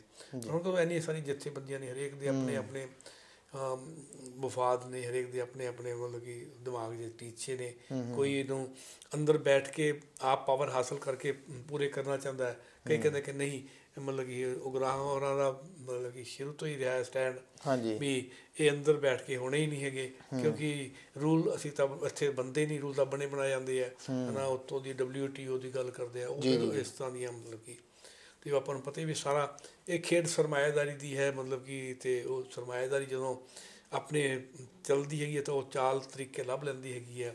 ਹੁਣ ਪਤਾ ਨਹੀਂ ਇਲੈਕਸ਼ਨ ਲੜਨ ਵਾਸਤੇ ਇਹਨਾਂ ਨੂੰ ਕਿਹਨਾਂ ਨੇ ਮੋਟੀਵੇਟ ਕੀਤਾ ਕੀ ਦੱਸਿਆ ਕਿਹਨਾਂ ਦੇ ਭਰਮ 'ਚ ਆ ਗਏ ਅਤੇ ਮਤਲਬ ਕਿ ਫਾਇਦਾ ਤਾਂ ਕੀ ਹੋਣਾ ਸੀ ਵੱਧ ਨੁਕਸਾਨ ਕੀਤਾ ਇੱਕ ਇਮੇਜ ਵੀ ਮਤਲਬ ਕਿ ਖਰਾਬ ਹੋਈ ਹੈਗੀ ਹੈ। ਤਾਂ ਇਸ ਕਰਕੇ ਸਾਰਾ ਜਿਹੜੀ ਸਿਚੁਏਸ਼ਨ ਬੜੀ ਹੈ ਨਾ ਕਹਿ ਲਓ ਕਿ ਰਲਵੀਂ ਮਿਲਵੀਂ ਜੀ ਹੈਗੀ ਹੈ ਵੀ ਕੱਲ੍ਹ ਨੂੰ ਕੀ ਹੋਣਾ ਆਪਾਂ ਕਹਿ ਨਹੀਂ ਸਕਦੇ ਕੁਛ। ਡਾਕਟਰ ਸਾਹਿਬ ਬੰਦੀ ਸਿੰਘਾਂ ਦੀ ਰਿਹਾਈ ਵਾਸਤੇ ਵੀ ਇੱਕ ਚੰਡੀਗੜ੍ਹ ਦੇ ਵਿੱਚ ਜਿਹੜਾ ਆ ਉਹ ਵੀ ਮੋਰਚਾ ਲੱਗਾ ਹੋਇਆ ਆ ਉੱਥੇ ਵੀ ਕੁਲਤਾਰ ਸਿੰਘ ਸੰਧਵਾ ਹੋਰਾਂ ਦਾ ਬਿਆਨ ਜਿਹੜਾ ਆ ਉਹ ਵੀ ਆਇਆ ਹੈ ਕਿ ਹੁਣ ਗੱਲਾਂ ਨਹੀਂ ਹੋਣਗੀਆਂ, ਹੁਣ ਐਕਸ਼ਨ ਹੋਏਗਾ। ਤੁਹਾਨੂੰ ਲੱਗਦਾ ਹੈ ਕਿ ਲਗਾਤਾਰ ਕਿਸੇ ਨੂੰ 25 ਸਾਲ, ਕਿਸੇ ਨੂੰ 29 ਸਾਲ ਹੋ ਗਏ ਆ, ਇਹ ਵੀ ਇੱਕ ਜੋ ਕਾਨੂੰਨੀ ਤੌਰ ਦੇ ਉੱਤੇ ਪ੍ਰਕਿਰਿਆ ਹੈਗੀ, ਉਸ ਤੋਂ ਬਾਹਰ ਜਾ ਕੇ ਉਹਨਾਂ ਲੋਕਾਂ ਨੂੰ ਬੰਦ ਕੀਤਾ ਹੋਇਆ ਜਿਹੜੇ ਕਿ ਜਵਾਨੀ ਦੇ ਵਿੱਚ ਜੇਲ੍ਹਾਂ ਦੇ ਅੰਦਰ ਗਏ ਸੀ ਤੇ ਹੁਣ ਬਜ਼ੁਰਗ ਹੋ ਗਏ ਨੇ? ਨਹੀਂ, ਉਹ ਤੁਸੀਂ ਉਹ ਤਾਂ ਆਪਾਂ ਦੇਖਦੇ ਹਾਂ ਵੀ ਕਾਫੀ ਲੰਬੇ ਸਮੇਂ ਤੋਂ ਇਹ ਸੰਘਰਸ਼ ਚੱਲ ਰਿਹਾ ਹੈਗਾ। ਦਿੱਲੀ ਦੀ ਸਰਕਾਰ ਨੂੰ ਮਤਲਬ ਕਿ ਕੇਜਰੀਵਾਲ ਨੂੰ ਵੀ ਕਿਹਾ ਕਿ ਉਹਨੇ ਫਾਈਲ ਦੱਬੀ ਵੀ ਹੈ, ਉਹਨੇ ਰੱਖੇ ਕੀਤਾ ਹੋਇਆ। ਹਾਂਜੀ। ਤੇ ਸਵਾਲ ਫਿਰ ਮਤਲਬ ਹੈਗਾ, ਫਿਰ ਜਦੋਂ ਉਹਨਾਂ ਨੇ ਮਤਲਬ ਕਿ ਗੱਲ ਹੈਗੀ ਨੀਅਤ ਦੀ, ਹੈ ਨਾ। ਹੁਣ ਜੇ ਮਤਲਬ ਕਿ ਨੀਅਤ ਹੀ ਠੀਕ ਨਹੀਂ ਹੈਗੀ ਤਾਂ ਫਿਰ ਕੋਈ ਨਾ ਕੋਈ ਬਹਾਨਾ ਲੱਭ ਜਾਂਦਾ ਹੈਗਾ। ਫਿਰ ਤੁਸੀਂ ਕਹਿੰਦੇ ਵੀ ਇਹਨਾਂ ਦਾ ਅੱਤਵਾਦੀਆਂ ਨਾਲ ਸੰਬੰਧ ਹੈਗੇ ਨੇ। ਹੁਣ ਲੇਟੈਸਟ ਹੀ ਮਤਲਬ ਕਿਹਾ ਇਹਨਾਂ ਦੇ ਮਤਲਬ ਕਿ ਕੈਨੇਡਾ 'ਚ ਬੈਠੇ ਹੋਏ ਬੰਦਿਆਂ ਨਾਲ ਸੰਬੰਧ ਹੈਗੇ ਨੇ, ਤਾਂ ਫਿਰ ਕੋਈ ਨਾ ਕੋਈ ਇੱਕ ਲੱਭ ਲਿਆ ਜਾਂਦਾ ਹੈਗਾ। ਅਤੇ ਫਿਰ ਉਹ ਜਿਹੜੀ ਰਿਹਾਈ ਦੀ ਬਸ ਗੱਲ ਚੱਲਦੀ ਹੁੰਦੀ, ਉਹ ਫਿਰ ਪਿੱਛੇ ਪੈ ਜਾਂਦੀ ਹੈਗੀ ਹੈ। ਤਾਂ ਇਸ ਕਰਕੇ ਮਤਲਬ ਕਿ ਫਿਰ ਆਪਾਂ ਜੇ ਗੱਲ ਕਰੀਏ, ਜੇ ਹੁਣ ਗੱਲ ਫਿਰ ਹੈਗੀ ਹੈ ਕਿ ਜਦੋਂ ਇੱਥੇ ਅਕਾਲੀ ਸਰਕਾਰ ਸੀਗੀ, ਉਹਨਾਂ ਨੇ ਮਤਲਬ ਕਿ ਉੱਥੇ ਕੇਂਦਰ ਦੇ ਵਿੱਚ ਵੀ ਉਹਨਾਂ ਦੀ ਸਾਂਝ ਸੀਗੀ, ਸਾਰਾ ਕੁਛ ਸੀਗਾ, ਅਤੇ ਉਹਨਾਂ ਨੇ ਵੀ ਉਦੋਂ ਪਹਿਲ ਨਹੀਂ ਕੀਤੀ। ਤਾਂ ਇਹ ਪੋਲੀਟੀਕਲ ਪਾਰਟੀਆਂ ਦੇ ਜਿਹੜੇ ਮਤਲਬ ਕਿ ਤੌਰ ਤਰੀਕੇ ਨੇ ਇਹਨਾਂ ਨੂੰ, ਅਤੇ ਇਹਨਾਂ ਦੀ ਗੱਲਬਾਤ ਦੇ ਵਿੱਚ, ਅਤੇ ਮਤਲਬ ਕਿ ਨੀਤੀ ਤੇ ਨੀਅਤ ਵਿੱਚ ਇਹਨਾਂ ਦੇ ਹਮੇਸ਼ਾ ਮਤਲਬ ਕਿ ਫਰਕ ਰਹਿੰਦਾ। ਇਹ ਆਪਣੇ ਮਫਾਦਾਂ ਨੂੰ ਸਾਹਮਣੇ ਰੱਖ ਕੇ ਜਿਹੜਾ ਆ ਉਹ ਕਰਦੇ ਆ ਕੰਮ। ਹੁਣ ਮਤਲਬ ਕਿ ਉਹੀ ਆ ਵੀ ਹੁਣ ਸੰਧਵਾ ਹੁਣ ਮਤਲਬ ਕਿ ਆਮ ਆਦਮੀ ਪਾਰਟੀ ਦਾ, ਅਤੇ ਉੱਥੇ ਕੇਜਰੀਵਾਲ ਦਾ ਮਤਲਬ ਕਿ ਚੱਲਦਾ। ਹੁਣ ਉਹ ਕੀ ਕਹਿ ਰਿਹਾ ਕਿ ਹੁਣ ਸਿਰਫ ਗੱਲਾਂ 'ਤੇ ਗੱਲ ਨਹੀਂ ਹੋਣੀ, ਹੈ ਨਾ। ਅਤੇ ਗੱਲ ਤਾਂ ਹੈਗੀ ਹੈ ਕਿ ਵੀ ਜਿੱਥੇ ਕਿਤੇ ਵੀ ਉਹ ਦਿੱਲੀ ਵਿੱਚ ਜਿੱਥੇ ਵੀ ਕਿਤੇ ਕੰਮ ਕੇਜਰੀਵਾਲ ਕੋਲ ਫਾਈਲ ਪਈ ਹੈ, ਕਿ ਉਹ ਕਹਿੰਦਾ ਕਿ ਨਹੀਂ ਮੇਰੇ ਕੋਲ ਤਾਂ ਕੋਈ ਫਾਈਲ ਨਹੀਂ ਪਈ, ਮੇਰਾ ਕੋਲ ਜੇਲ੍ਹਾਂ ਹੀ ਹੈ ਨਹੀਂ, ਮੈਂ ਤਾਂ ਇੰਚਾਰਜ ਹੀ ਹੈ ਨਹੀਂ। ਤਾਂ ਇਸ ਤਰ੍ਹਾਂ ਦੀਆਂ ਗੱਲਾਂ ਤੋਂ ਆਪਾਂ ਖੁਦ ਅੰਦਾਜ਼ਾ ਲਗਾ ਸਕਦੇ ਹਾਂ ਕਿ ਵੀ ਉਹ ਅਸਲ 'ਚ ਤੁਹਾਡੇ ਹੱਥ ਪੱਲੇ ਕੀ ਫੜਾਉਣਾ ਚਾਹੁੰਦੇ ਹੈਗੇ ਨੇ। ਬਿਲਕੁਲ ਡਾਕਟਰ ਸਾਹਿਬ, ਇੱਕ ਖਬਰ ਆ ਰਹੀ ਹੈ ਕਿ ਜਿਹੜਾ ਇੱਕ ਟੈਕਸਟਾਈਲ ਪਾਰਕ ਬਣਨਾ ਸੀਗਾ, ਉਹ ਪੰਜਾਬ ਨੇ ਜ਼ਮੀਨ ਜਿਹੜੀ ਆ ਉਹ ਨਹੀਂ ਦੇ ਸਕਿਆ, ਅਤੇ ਉਹ ਹਰਿਆਣੇ ਦੇ ਕੋਲ ਹੁਣ ਚਲਾ ਗਿਆ ਆ। ਉੱਦਾਂ ਅਸੀਂ ਗੱਲ ਕਰਦੇ ਹਾਂ ਕਿ ਇੱਥੇ ਰੁਜ਼ਗਾਰ ਚਾਹੀਦਾ, ਇੱਥੇ ਵੱਖ-ਵੱਖ ਇੰਡਸਟਰੀ ਲੱਗਣੀ ਚਾਹੀਦੀ, ਐਵੇਂ ਦੀਆਂ ਗੱਲਾਂ। ਉਹ ਕਿਹੜੇ ਪਾਰਕ ਦੀ ਗੱਲ ਜਿਹੜੀ ਆ ਉਹ ਹੋਈ ਆ, ਜ਼ਰੂਰ ਮੈਂ ਕਹੂੰਗਾ ਕਿ ਦਰਸ਼ਕਾਂ ਨੂੰ ਵਿਸਥਾਰ ਦੇ ਵਿੱਚ ਦੱਸੋ। ਦੇਖੋ, ਟੈਕਸਟਾਈਲ ਪਾਰਕ ਦੀ ਗੱਲ ਤਾਂ ਮਤਲਬ ਕਿ ਇਹ ਸਰਕਾਰ ਵੱਲੋਂ ਆਇਆ ਸੀ ਵੀ ਇੱਕ ਟੈਕਸਟਾਈਲ ਪਾਰਕ, ਕਿਉਂਕਿ ਸਾਡੇ ਕਹਿ ਲਓ ਖਾਸ ਤੌਰ 'ਤੇ ਲੁਧਿਆਣਾ ਜਿਹੜਾ ਹੈਗਾ ਪੰਜਾਬ ਦੇ ਵਿੱਚ, ਉਹ ਟੈਕਸਟਾਈਲ ਇੰਡਸਟਰੀ ਵਾਸਤੇ ਨੰਬਰ 1 'ਤੇ ਹੈਗਾ, ਹੈ ਨਾ। ਅਤੇ ਉਹਦੇ ਵਾਸਤੇ ਸੀਗਾ ਵੀ ਇੱਕ ਤੁਹਾਨੂੰ ਟੈਕਸਟਾਈਲ ਪਾਰਕ ਮਤਲਬ ਕਿ ਦਿੱਤਾ ਜਾਊਗਾ, ਕੋਈ ਜ਼ਮੀਨ ਦੇਣੀ ਸੀਗੀ। ਅਤੇ ਇਹਦੇ ਵਾਸਤੇ ਜ਼ਮੀਨ ਲੱਭ ਵੀ ਲਈ ਮਤਲਬ ਕਿ ਲੁਧਿਆਣੇ ਦੇ ਵਿੱਚ ਹੀ, ਕਿਉਂਕਿ ਪਹਿਲਾਂ ਹੀ ਲੁਧਿਆਣੇ ਵਿੱਚ ਇਨਫਰਾਸਟਰਕਚਰ ਹੋਰ ਜਿਹੜੇ ਬੈਠੇ ਨੇ ਬੰਦੇ ਉਹ ਸਾਰੇ ਉਹਦੇ 'ਚ ਇੰਟਰਸਟਿਡ ਸੀਗੇ। ਅਤੇ ਸਰਕਾਰ ਨੇ ਜ਼ਮੀਨ ਲੱਭ ਕੇ ਅਤੇ ਉਹ ਉਹਨਾਂ ਤੋਂ ਮਤਲਬ ਕਿ ਜੋ ਕਹਿੰਦੇ ਨੇ ਕਿ ਅਸੀਂ ਤਾਂ ਪਿੰਡਾਂ ਵਾਲਿਆਂ ਤੋਂ ਲੈ ਵੀ ਲਈ ਹੈਗੀ, ਅਤੇ ਹੁਣ ਅਸੀਂ ਦੇਣ ਲੱਗੇ ਹਾਂ। ਪਰ ਜੋ ਦੇਣ ਲੱਗੇ ਤਾਂ ਦੇਖਿਆ ਕਿ ਬਹੁਤ ਸਾਰਾ ਏਰੀਆ ਜਿਹੜਾ ਸੀਗਾ ਉਹ ਜੰਗਲ ਦਾ ਸੀਗਾ। ਅਤੇ ਇਹਦੇ ਵਾਸਤੇ ਫਿਰ ਵਾਤਾਵਰਨ ਪ੍ਰੇਮੀ ਜਿਹੜੇ ਨੇ ਉਹ ਬੰਦੇ ਇਕੱਠੇ ਹੋ ਕੇ ਉੱਥੇ ਚੱਲ ਗਏ, ਜਿਹੜਾ ਉਹ ਲੱਖੀ ਜੰਗਲ ਹੈ। ਹਾਂਜੀ, ਵੀ ਅਸੀਂ ਤਾਂ ਮਤਲਬ ਕਿ ਦੇਣਾ ਮਤਲਬ ਜਾਣ ਨਹੀਂ ਦੇਣਾ। ਅੱਗੇ ਪੰਜਾਬ ਵਿੱਚ ਜੰਗਲ ਘੱਟ ਆ, ਇਹ ਹੈ ਉਹ ਹੈ, ਜੋ ਵੀ ਮਤਲਬ ਕਿ NGOs ਨੇ ਮਤਲਬ ਕਿ ਕੀਤਾ। ਅਤੇ ਫਿਰ ਦੂਜਾ ਮਸਲਾ ਸੀਗਾ ਕਿ ਇਹਦਾ ਪਾਣੀ ਕਿੱਥੇ ਜਾਊਗਾ, ਮਤਲਬ ਕਿ ਸਤਲੁਜ ਦਾ ਪਾਣੀ ਪਹਿਲਾਂ ਹੀ ਮਾੜਾ ਹੋਇਆ, ਖਰਾਬ ਹੋਇਆ ਹੋਇਆ, ਸਗੋਂ ਵੀ ਇੰਡਸਟਰੀ ਇੱਥੇ ਨਹੀਂ ਲਗਾਉਣੀ ਚਾਹੀਦੀ। ਫਿਰ ਦੂਜਾ ਇਹ ਵੀ ਆਇਆ ਵੀ ਪੰਜਾਬ ਦੇ ਜਿਹੜੀ ਥਾਂ ਹੈਗੀ ਹੈ ਜਿੱਥੇ ਮਤਲਬ ਕਿ ਇੰਡਸਟਰੀ ਲਗਾਉਣੀ ਚਾਹੀਦੀ ਹੈ, ਜਿੱਥੇ ਇਹਦਾ ਜ਼ਮੀਨ ਵਧੀਆ ਹੈ, ਫਰਟਾਈਲ ਜ਼ਮੀਨ ਹੈਗੀ ਹੈ, ਫਰਟਾਈਲ ਜ਼ਮੀਨ 'ਤੇ ਇੰਡਸਟਰੀ ਕਿਉਂ ਲਾਈ ਜਾਂਦੀ ਹੋ ਆਪਣੇ, ਇਸ ਤਰ੍ਹਾਂ ਦਾ ਪਾਰਕ ਕਿਉਂ ਬਣਾ ਰਹੇ ਹੈਗੇ ਹੋ। ਤਾਂ ਮਤਲਬ ਕਹਿਣ ਦਾ ਮਤਲਬ ਫਿਰ ਉਹ ਸਾਰੀ ਗੱਲ ਵਿੱਚੇ ਰਹਿ ਗਈ। ਤਾਂ ਨੈਚੁਰਲੀ ਕੇਂਦਰ ਸਰਕਾਰ ਨੇ ਪ੍ਰੋਜੈਕਟ ਬਣਾ ਕੇ ਰੱਖੇ ਵੀ, ਅਤੇ ਉਹਨਾਂ ਨੇ ਦੇਣੇ ਨੇ, ਅਤੇ ਫਿਰ ਉਹਨਾਂ ਨੇ ਦੇਖ ਲਿਆ ਵੀ ਇੱਥੋਂ ਦੀ ਮਨਾ ਹੋ ਗਿਆ, ਅਤੇ ਫਿਰ ਉਹਨੇ ਦੂਜਿਆਂ ਨੂੰ ਦੇ ਦਿੱਤਾ। ਇਹ ਗੱਲ ਠੀਕ ਹੈਗੀ ਵੀ ਇੰਡਸਟਰੀ ਦੇ ਨਾਲ ਰੁਜ਼ਗਾਰ ਵੀ ਜੜਿਆ ਹੋਇਆ, ਅਤੇ ਹੋਰ ਵੀ ਬੜੀਆਂ ਚੀਜ਼ਾਂ ਜੁੜੀਆਂ। ਬਿਲਕੁਲ ਬਿਲਕੁਲ। ਹਾਂਜੀ ਡਾਕਟਰ ਸਾਹਿਬ, ਅਗਲੀ ਗੱਲ ਕਰੀਏ, ਜੇ ਮਾਘੀ ਦੀ ਜਿਹੜੀ ਕਾਨਫਰੰਸ ਹੋਈ ਆ ਉਹਦੀ ਗੱਲ ਕਰੀਏ, ਵੱਖ-ਵੱਖ ਸਿਆਸੀ ਆਗੂਆਂ ਦੇ ਕਈ ਤਰ੍ਹਾਂ ਦੇ ਬਿਆਨ ਜਿਹੜੇ ਆ ਉਹ ਆਏ ਆ। ਮੈਂ ਇੱਥੇ ਇੱਕ ਖਬਰ ਜਿਹੜੀ ਆ ਉਹ ਸਾਂਝੀ ਵੀ ਕੀਤੀ ਸੀਗੀ ਕਿ ਸੁਖਬੀਰ ਬਾਦਲ ਹੋਰਾਂ ਨੇ ਉੱਥੇ ਇੱਕ ਜਿਹੜਾ ਆ ਉਹ ਬਿਆਨ ਇਹ ਦਿੱਤਾ ਕਿ ਪੰਜਾਬ ਦੇ ਅਮੀਰ ਸੱਭਿਆਚਾਰਕ ਵਿਰਸੇ ਅਤੇ ਰਵਾਇਤ ਦਾ ਅਸਲ ਉੱਤਰਾਧਿਕਾਰੀ ਅਕਾਲੀ ਦਲ ਹੈ। ਵਾਕਿਆ ਹੀ ਤੁਹਾਨੂੰ ਲੱਗਦਾ ਹੈ ਕਿ ਇਹ ਬਿਆਨ ਜਿਹੜਾ ਆ ਉਹ ਸੁਖਬੀਰ ਬਾਦਲ ਦਾ ਦਰੁਸਤ ਆ ਜਾਂ ਕਿਵੇਂ ਦਾ? ਕਿਉਂਕਿ ਲਗਭਗ 10 ਸਾਲ ਜਿਹੜਾ ਆ ਇਹਨਾਂ ਨੇ ਲਗਾਤਾਰ ਹੀ ਰਾਜ ਜਿਹੜਾ ਆ ਉਹ ਕੀਤਾ ਸੀਗਾ, ਪਰ ਉਸ ਤੋਂ ਬਾਅਦ ਦੇ ਵਿੱਚ ਹੁਣ ਫਿਰ ਦੂਜੀ ਵਾਰਾਂ ਜਿਹੜਾ ਆ ਉਹ ਇਹਨਾਂ ਦੇ MLA ਪਹਿਲਾਂ ਨੂੰ ਵੀ ਘਟ ਗਏ।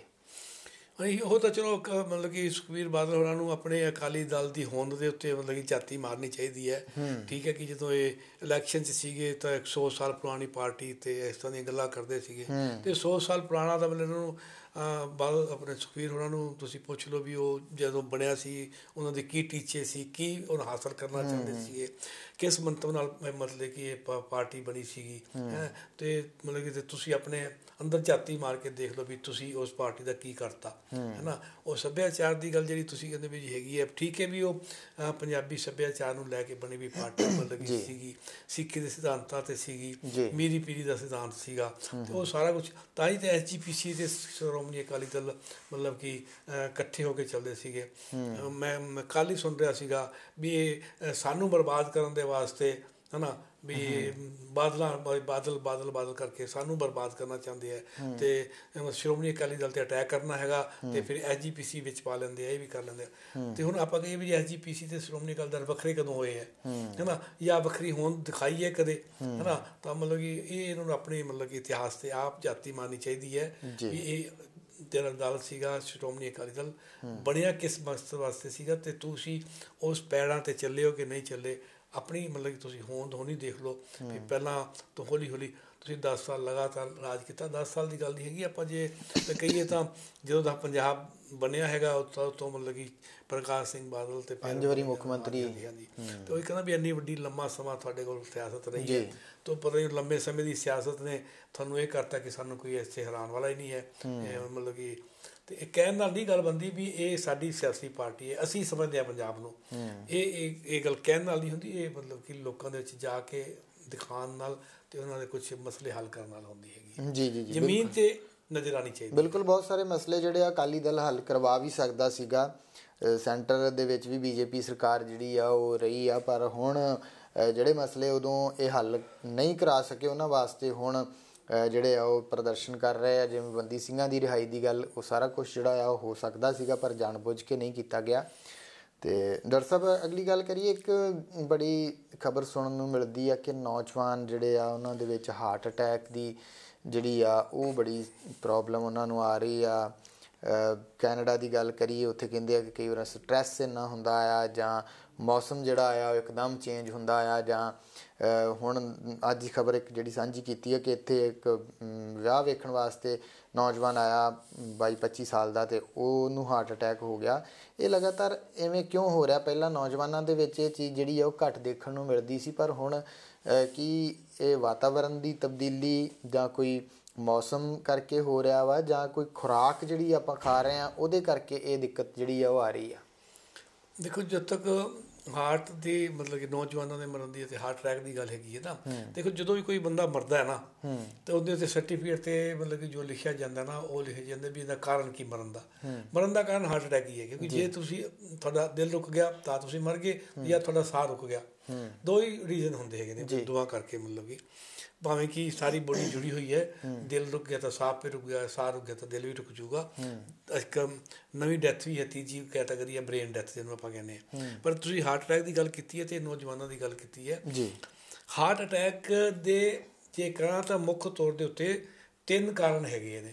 ਇੱਕ ਤਾਂ ਹੈਗੀ ਖੁਰਾਕ ਸਾਡੀ, ਅਤੇ ਖੁਰਾਕ ਅਸੀਂ ਦੇਖਦੇ ਹਾਂ ਪਿਛਲੇ ਕਾਫੀ ਲੰਬੇ ਸਮੇਂ ਤੋਂ ਸਾਡੀ ਖੁਰਾਕ ਦੇ ਵਿੱਚ ਕੀ ਤਬਦੀਲੀ ਆ ਰਹੀ ਹੈ।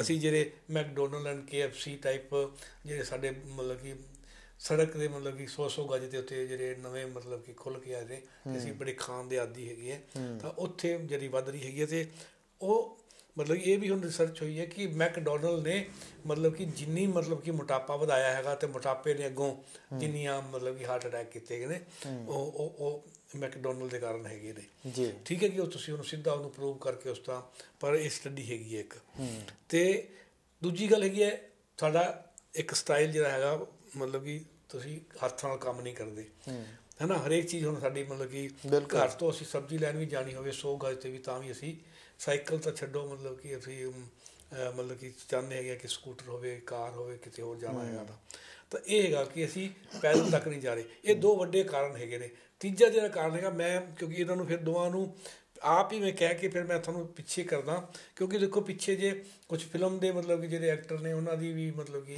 ਮੌਤ ਹੋਈ ਹੈਗੀ ਆ, ਜਿਹੜੇ ਬੜੇ ਹੈਲਥ ਕੌਨਸ਼ੀਅਸ ਸੀਗੇ। ਹਾਂ ਤੇ ਇੱਕ ਬੰਦੇ ਦੀ ਜਿਮ ਦੇ ਵਿੱਚ ਮਤਲਬ ਕਿ ਮੌਤ ਹੋਈ ਹੈਗੀ ਹੈ ਪਿੱਛੇ ਜੇ। ਇਸ ਦਾ ਮਤਲਬ ਕਿ ਇਹ ਆ ਰਿਹਾ ਹੈਗਾ, ਤੇ ਇਹਦਾ ਮਤਲਬ ਉਹ ਡਾਈਟ ਕੌਨਸ਼ੀਅਸ ਵੀ ਹੈਗੇ ਹੈ, ਹੈਲਥ ਕੌਨਸ਼ੀਅਸ ਹੋਣ ਕਰਕੇ ਆਪਣੀ ਫਿਗਰ ਮੇਨਟੇਨ ਕਰਕੇ ਰੱਖਣੀ ਹੁੰਦੀ ਹੈ, ਤੇ ਉਹ ਡਾਈਟ ਵੀ ਆਪਣੀ ਠੀਕ ਰੱਖਦੇ ਤੇ ਜਿਮ ਜੁਮ ਵਗੈਰਾ ਵੀ ਇਹਨਾਂ ਨੇ ਹਰੇਕ ਨੇ ਆਪਣੇ ਘਰੇ ਬਣਾਏ ਬੁਰੇ ਹੁੰਦੇ ਨੇ। ਇਹ ਦੋਵੇਂ ਗੱਲਾਂ ਹੋਣ ਦੇ ਬਾਵਜੂਦ ਵੀ ਜੇ ਹਾਰਟ ਅਟੈਕ ਹੋ ਰਿਹਾ ਹੈ, ਇਹਦਾ ਮਤਲਬ ਕੋਈ ਹੋਰ ਕਾਰਨ ਹੈਗਾ, ਜਿਹੜਾ ਕਿ ਸਭ ਤੋਂ ਵੱਡਾ ਮੈਂ ਸਮਝਦਾ ਕਿ ਉਹ ਸਟ੍ਰੈਸ ਹੈਗਾ।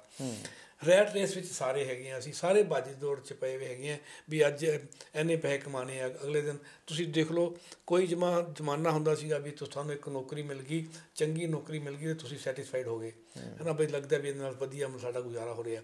ਤੁਹਾਨੂੰ ਅੱਜ ਇੱਕ ਕੰਪਨੀ ਜੁਆਇਨ ਕਰਦੇ ਆ, ਤੁਸੀਂ ਉਹਨਾਂ ਨੂੰ ਦੇਖ ਲਓ ਮਹੀਨੇ 2 ਮਹੀਨੇ ਬਾਅਦ 6 ਮਹੀਨੇ ਮੈਨੂੰ ਲੱਗਦਾ ਕੋਈ ਬੰਦਾ ਇੱਕ ਕੰਪਨੀ ਵਿੱਚ ਨਹੀਂ ਰਹਿੰਦਾ, ਉਹਦਾ ਹੋਰ ਮਤਲਬ ਕਿ ਵੱਡਾ ਪੈਕੇਜ ਮਿਲ ਜਾਂਦਾ, ਦੂਜੇ ਵਿੱਚ ਤੀਜੇ ਵਿੱਚ ਲਾਇਲਟੀ ਨਹੀਂ ਹੈਗੀ। ਤਾਂ ਕਹਿਣ ਦਾ ਮਤਲਬ ਇਹ ਜਿਹੜੀ ਭੱਜ ਨੱਠ ਹੈ ਹਰ ਵਕਤ ਮਤਲਬ ਕਿ ਤੁਹਾਡੀ ਇਹ ਸੋਚਣਾ ਵੀ ਮੈਨੂੰ ਮਤਲਬ ਕਿ ਵਧੀਆ ਪੈਕੇਜ ਮਿਲ ਜੇ ਜਾਂ ਉੱਥੇ ਮਿਲ ਰਿਹਾ ਹੈਗਾ, ਤਾਂ ਇਹ ਇੱਕ ਵੱਡਾ ਮੈਂ ਸਮਝਦਾ ਕਾਰਨ ਹੈਗਾ। ਅਤੇ ਜਦੋਂ ਕਿ ਇਹ ਸਟ੍ਰੈਸ ਜਿਹੜਾ ਹੈਗਾ ਇਹ ਆਪਾਂ ਮਤਲਬ ਕਿ ਜੇ ਆਪਾਂ ਕਰੀਏ ਤਾਂ ਬੱਚਾ 10ਵੀਂ ਪਾਸ ਕਰਦਿਆਂ ਹੀ +1 'ਚ ਜਾਂਦਾ ਹੈਗਾ, ਅਤੇ ਉਸ ਨੂੰ ਕੰਪੀਟੀਸ਼ਨ ਦਾ ਸਕਸੈਸ ਵੀ ਚੰਗੇ ਕਾਲਜ ਵਿੱਚ ਐਡਮਿਸ਼ਨ ਲੈਣੀ ਹੈ, ਚੰਗੇ ਕੋਰਸ ਵਿੱਚ ਐਡਮਿਸ਼ਨ ਲੈਣੀ ਹੈਗੀ ਹੈ, ਤਾਂ ਉੱਥੋਂ ਸਟ੍ਰੈਸ ਸ਼ੁਰੂ ਹੋਇਆ, ਅਤੇ ਫਿਰ ਉਹ ਬੱਚਾ ਉਸੇ ਦੌੜ ਦੇ ਵਿੱਚ ਨੌਕਰੀ ਮਿਲ ਗਈ, ਨੌਕਰੀ ਵਿੱਚ ਫਿਰ ਜੰਪ ਕਰ ਰਿਹਾ ਹੈਗਾ, ਅੱਜ ਇਸ ਕੰਪਨੀ ਫਿਰ ਅਗਲੀ ਕੰਪਨੀ ਫਿਰ ਅਗਲੀ ਕੰਪਨੀ। ਇਹ ਜਿਹੜਾ ਹੈਗਾ ਮੈਨੂੰ ਲੱਗਦਾ ਸਭ ਤੋਂ ਵੱਡਾ ਜਿਹੜਾ ਕਾਰਨ ਹੈਗਾ। ਜਿਸ ਤਰ੍ਹਾਂ ਵਿਦੇਸ਼ ਦੇ ਵਿੱਚ ਵੀ ਨੌਜਵਾਨ ਜਾਂਦੇ ਆ, ਉਹਨਾਂ ਦੇ ਉੱਤੇ ਵੀ ਸਟ੍ਰੈਸ ਹੁੰਦਾ ਕਿ ਇੱਥੋਂ ਪੈਸੇ ਚੁੱਕ ਕੇ ਜਾਣਾ, ਉੱਥੇ ਜਾ ਕੇ ਫਿਰ ਕਮਾ ਕੇ ਫੀਸ ਵੀ ਦੇਣੀ ਅਤੇ ਆਪਣਾ ਵੀ ਰਹਿਣ ਸਹਿਣ। ਨਹੀਂ, ਜੇ ਵਿਦੇਸ਼ਾਂ ਦੇ ਵਿੱਚ ਤਾਂ ਸਟ੍ਰੈਸ ਆਪਣੇ ਮਤਲਬ ਕਿ ਇੱਥੋਂ ਨਾਲੋਂ ਕਈ ਗੁਣਾ ਵੱਧ ਹੈਗਾ, ਸਾਨੂੰ ਇਹ ਲੱਗਦਾ ਹੀ ਹੈਗਾ ਵੀ ਜਿਹੜੇ ਮਤਲਬ ਇਹਦੇ ਵਿੱਚ ਵੀ ਮਤਲਬ ਕਿ ਨਾ ਕਾਫੀ ਹੁਣ ਆ ਰਹੀਆਂ ਨੇ ਮਤਲਬ ਕਿ ਗੱਲਾਂ ਕਿ ਇੱਥੇ ਤੁਸੀਂ 25-30 ਲੱਖ ਰੁਪਈਆ ਦੇ ਕੇ ਤੁਸੀਂ ਬੱਚੇ ਨੂੰ ਮੰਨ ਲਓ ਪਰਿਵਾਰ ਕੋਲ ਸੀਗਾ, ਕੋਈ ਬਚਾ ਕੇ ਰੱਖੇ ਸੀ, ਕਿੱਲਾ ਵੇਚਤਾ ਜ਼ਮੀਨ ਦਾ ਜ਼ਮੀਂਦਾਰ ਨੇ, ਹੈ ਨਾ, ਹੋਰ ਮਤਲਬ ਸ਼ਹਿਰੀ ਬੰਦਿਆਂ ਦੇ ਵਿੱਚ ਵੀ ਮਤਲਬ ਕਿ ਜਿਹੜਾ ਕੋਈ ਹੈਗਾ ਜਦ 12 ਬੱਚੇ ਨੂੰ ਪਤਾ ਹੈ ਵੀ ਹੁਣ +2 ਕਰੂਗਾ ਤੈਨੂੰ ਮੈਂ ਕਿਤੇ ਭੇਜਣਾ ਹੈਗਾ, ਇੱਥੇ ਕਿਹੜਾ ਮਤਲਬ ਕਿ ਘੱਟੋ ਘੱਟ 15-20-25 ਲੱਖ ਦੇ ਵਿੱਚ ਕੋਈ ਚੰਗੇ ਕੋਰਸ ਵਿੱਚ ਐਡਮਿਸ਼ਨ ਨਹੀਂ ਮਿਲਦੀ, ਉਹ ਪੈਸੇ ਉਹਨੇ ਰੱਖੇ ਹੋਏ ਆ, ਮਤਲਬ ਕਿ ਮੰਨ ਲਓ ਉੱਥੇ ਜਾ ਕੇ ਜੋ ਉੱਥੇ ਮਤਲਬ ਕਿ ਤੁਹਾਨੂੰ ਦਿਖਾਏ ਜਾਂਦੇ ਨੇ ਵੀ ਉੱਥੇ ਜਾਂਦੇ ਹੀ ਬਸ ਤੇਰਾ ਕੰਮ ਵਧੀਆ ਹੋ ਜਾਊਗਾ, ਕੰਮ ਦੇ ਉੱਤੇ ਜਾਂਦੇ ਤੈਨੂੰ ਨੌਕਰੀ ਵੀ ਲੱਗ ਜੂਗੀ, ਹੈ ਨਾ, ਤੈਨੂੰ ਵਰਕ ਵੀਜ਼ਾ ਮਿਲ ਜੂਗਾ, ਤੂੰ ਕੰਮ ਪੈਸੇ ਕਮਾ ਲਏਗਾ, ਆਪਣੇ ਜੋਗੇ ਕੱਢ ਲਏਗਾ, ਘਰੇ ਵੀ ਭੇਜ ਦੇਗਾ। ਇਹ ਸਾਰੇ ਸੁਪਨੇ ਹੈਗੇ ਨੇ, ਬਹੁਤੇ ਲੋਕ ਉੱਥੇ ਜਾ ਕੇ ਖੱਜਲ ਖੁਆਰੀ ਹੁੰਦੇ ਹੈਗੇ ਨੇ, ਤਾਂ ਅਤੇ ਮਤਲਬ ਕਿ ਵਰਕ ਵੀਜ਼ਾ ਵੀ ਮਿਲ ਜਾਵੇ, ਚਾਹੇ ਕੁਛ ਵੀ ਹੋ ਜਾਵੇ।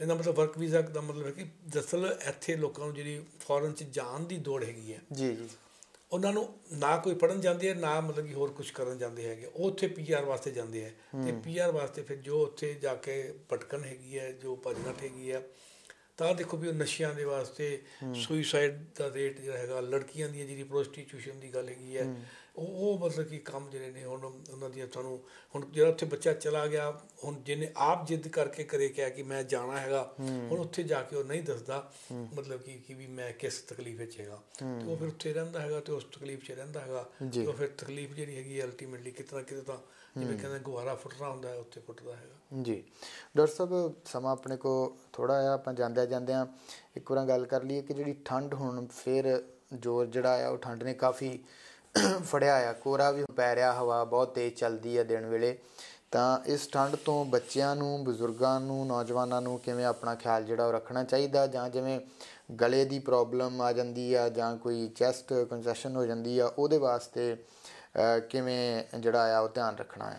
ਹੋਰ ਆਪਾਂ ਪਹਿਲਾਂ ਹੀ ਤੁਹਾਨੂੰ ਦੱਸਿਆ ਹੈਗਾ ਵੀ ਜਿਹੜੀ ਠੰਡੀ ਹਵਾ ਹੈਗੀ ਹੈ, ਤੁਸੀਂ ਟੈਂਪਰੇਚਰ ਵੀ ਦੱਸਿਆ ਵੀ 1 ਡਿਗਰੀ ਅਤੇ ਕਿਤੇ -ਡਿਗਰੀ ਵੀ ਆਪਣੇ ਅੰਮ੍ਰਿਤਸਰ ਵਰਗੇ ਸ਼ਹਿਰ 'ਚ ਚਲਾ ਜਾਂਦਾ ਹੈਗਾ, ਅਤੇ ਉਹ ਠੰਡੀ ਹਵਾ ਜਿਹੜੀ ਹੈਗੀ ਹੈ ਜਦੋਂ ਵੀ ਤੁਹਾਡੇ ਬੋਡੀ 'ਤੇ ਜਾਊਗੀ, ਸਾਡੀ ਬੋਡੀ ਦਾ ਟੈਂਪਰੇਚਰ ਜਿਹੜਾ ਹੈਗਾ ਨਾਲ 37 ਡਿਗਰੀ ਸੈਂਟੀਗ੍ਰੇਡ ਹੈਗਾ, ਤਾਂ 98 ਮਤਲਬ ਕਿ ਫਾਰਨਹੀਟ ਹੈਗਾ, ਹੈ ਨਾ, ਅਤੇ ਉਹਨੇ ਮਤਲਬ ਕਿ ਤੁਹਾਨੂੰ ਪ੍ਰੋਬਲਮ ਕਰਨੀ ਹੈ। ਤਾਂ ਸਿੱਧਾ ਹੀ ਗੱਲ ਹੈਗੀ ਕਿ ਸਾਨੂੰ ਪਤਾ ਹੈਗਾ ਕਾਰਨ ਕੀ ਹੈ, ਅਸੀਂ ਬਚਾਅ ਹੈਗਾ। ਬਚਾਅ ਤਾਂ ਪਹਿਲੀ ਗੱਲ ਹੈਗੀ ਵੀ ਜਦੋਂ ਵੀ ਕੋਈ ਠੰਡ ਦਾ ਟਾਈਮ ਹੈਗਾ, ਸਵੇਰ ਦਾ ਅਰਲੀ ਮੋਰਨਿੰਗ ਦਾ, ਅਤੇ ਬਾਅਦ ਦੁਪਹਿਰ 5-6 ਵਜੇ ਤੋਂ ਬਾਅਦ ਸ਼ਾਮ ਨੂੰ ਜਦੋਂ ਇੱਕੋਦਮ ਠੰਡ ਹੋ ਜਾਂਦੀ ਹੈ, ਧੁੱਪ ਦੀ ਵੀ ਗੱਲ ਤੁਸੀਂ ਕੀਤੀ ਵੀ ਧੁੱਪ ਚਮਕੂਗੀ, ਅੱਜ ਵੀ ਕੱਲ੍ਹ ਵੀ ਮਤਲਬ ਕਿ ਚਲੋ ਮੌਸਮ ਵਿਭਾਗ ਦੱਸਦਾ ਰਹਿੰਦਾ ਹੈ, ਪਰ ਸਾਨੂੰ ਇਹ ਪਤਾ ਹੈਗਾ ਕਿ ਚਾਹੇ ਧੁੱਪ ਨਿਕਲੀ ਹੋਵੇ, ਜਿਹੜੀ ਠੰਡ ਹੈਗੀ ਹੈ ਉਹ 5 ਵਜੇ ਧੁੱਪ ਸੂਰਜ ਛੁਪਿਆ ਨਹੀਂ ਅਤੇ ਇੱਕਦਮ ਠੰਡ ਨਹੀਂ ਹੋ ਜਾਂਦੀ ਹੈ, ਉਦੋਂ ਫਿਰ ਉਹ ਜ਼ਿਆਦਾ ਖਤਰਨਾਕ ਹੁੰਦੀ ਹੈ, ਕਿਉਂਕਿ ਅਸੀਂ ਪਹਿਲਾਂ ਧੁੱਪ 'ਚ ਬੈਠੇ ਹੁੰਦੇ ਹਾਂ ਅਤੇ ਇੱਕੋਦਮ ਠੰਡ ਆ ਜਾਂਦੀ ਹੈ। ਤਾਂ ਇਸ ਕਰਕੇ ਬਚਾਅ ਤਾਂ ਹੈਗਾ ਕਿ ਆਪਣੇ ਉਸ ਤੋਂ ਬਚਾ ਕੇ ਰੱਖੀਏ, ਅਤੇ ਬੱਚੇ ਜਿਹੜੇ ਨੇ ਉਹਨਾਂ ਨੂੰ ਆਪਾਂ ਮਤਲਬ ਕਿ ਗਰਮ ਕੱਪੜੇ ਵਗੈਰਾ, ਅਤੇ ਖਾਸ ਤੌਰ 'ਤੇ ਮਤਲਬ ਕਿਸੇ ਤਰੀਕੇ ਨਾਲ ਜੇ ਉਹਨਾਂ ਦੇ ਅੰਦਰ ਠੰਡਾ ਮਤਲਬ ਕਿ ਹਵਾ ਦਾ ਬੁੱਲਾ ਹੈਗਾ ਨੱਕ ਰਾਹੀਂ ਜਾਂ ਮੂੰਹ ਰਾਹੀਂ ਜਾਂਦੀ ਹੈਗੀ ਹੈ, ਉਹਨੂੰ ਉਹ ਸਮਝਾਉਣ ਦੀ ਲੋੜ ਹੈਗੀ ਹੈ, ਜਾਂ ਕੁਛ ਇਸ ਤਰ੍ਹਾਂ ਦੇ ਕੱਪੜੇ ਪਾ ਕੇ ਰੱਖੇ ਜਾਣ ਕਿ ਉਸ ਤੋਂ ਬੱਚਾ। ਹੁਣ ਬਜ਼ੁਰਗ ਜਿਹੜੇ ਨੇ ਉਹ ਵਿਚਾਰੇ ਲੋਹੇ ਦੀ ਬੁੱਕਰ ਮਾਰ ਕੇ ਰੱਖਣ ਦੀ ਵਗੈਰਾ ਹੈਗਾ। ਫਿਰ ਵੀ ਜੇ ਖਾਂਸੀ ਵਗੈਰਾ ਹੋ ਜਾਂਦੀ ਹੈ, ਸਾਨੂੰ ਘਰ ਦੇ ਵਿੱਚ ਜਿਹੜੇ ਨੇ ਮਾੜੇ ਮੋਟੇ ਜਿਹੜੇ ਸਾਡੇ ਆਪਣੇ ਦੇਸੀ ਮਤਲਬ ਕਿ ਹੈਗੇ ਨੇ ਦੁਸ਼ਾਂਜਾ ਵਗੈਰਾ ਅਤੇ ਜਾਂ ਮਤਲਬ ਕਿ ਮਲੱਠੀ ਅਤੇ ਦਾਲਚੀਨੀ ਵਗੈਰਾ, ਇਹਨਾਂ ਨੂੰ ਪਾਣੀ ਜਿਹੜਾ ਹੈਗਾ ਮਲੱਠੀ ਖਾਸ ਤੌਰ 'ਤੇ ਮਤਲਬ ਕਿ ਇਹ ਸੀ ਵਿਗਿਆਨ ਨੇ ਸਿੱਧ ਕੀਤਾ ਹੈਗਾ ਵੀ ਜਿਹੜਾ ਇਹਦੇ 'ਚ ਤੱਤ ਹੁੰਦਾ ਹੈਗਾ ਉਹਦੇ ਨਾਲ ਮਤਲਬ ਕਿ ਸਾਨੂੰ ਇਹ ਜਿਹੜੀ ਫੇਫੜਿਆਂ ਦੀ ਜਿਹੜੀ ਹੈਗੀ ਹੈ ਅਟੈਕ ਜਿਹੜਾ ਹੈਗਾ ਉਸ ਤੋਂ ਪਤਾ ਬਚ ਕੇ ਰਹਿੰਦਾ ਹੈਗਾ। ਅੱਛਾ ਜੀ। ਹਾਂਜੀ ਹਾਂਜੀ, ਅਤੇ ਉਹ ਕਰਨਾ ਚਾਹੀਦਾ।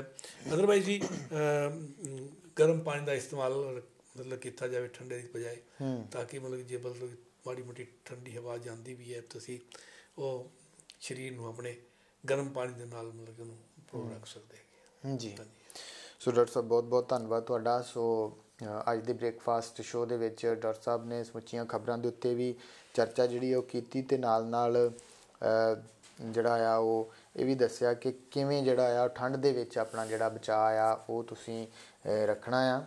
ਸੋ ਅਗਲੇ ਪ੍ਰੋਗਰਾਮ ਦੇ ਵਿੱਚ ਫਿਰ ਹਾਜ਼ਰ ਹੋਵਾਂਗੇ ਅਤੇ ਫਿਰ ਨਵੀਆਂ ਖਬਰਾਂ ਜਿਹੜੀਆਂ ਤੁਹਾਡੇ ਨਾਲ ਸਾਂਝੀਆਂ ਕਰਾਂਗੇ। ਹਰੇਕ ਸੋਮਵਾਰ ਤੁਹਾਨੂੰ ਮਿਲਿਆ ਕਰਾਂਗੇ ਬ੍ਰੇਕਫਾਸਟ ਸ਼ੋਅ ਦੇ ਵਿੱਚ। ਸੋ ਬਹੁਤ ਬਹੁਤ ਧੰਨਵਾਦ ਡਾਕਟਰ ਸਾਹਿਬ ਤੁਹਾਡਾ। ਸੋ ਇੱਥੇ ਹੀ ਆਗਿਆ ਚਾਹਾਂਗੇ। ਸਤਿ ਸ਼੍ਰੀ ਅਕਾਲ।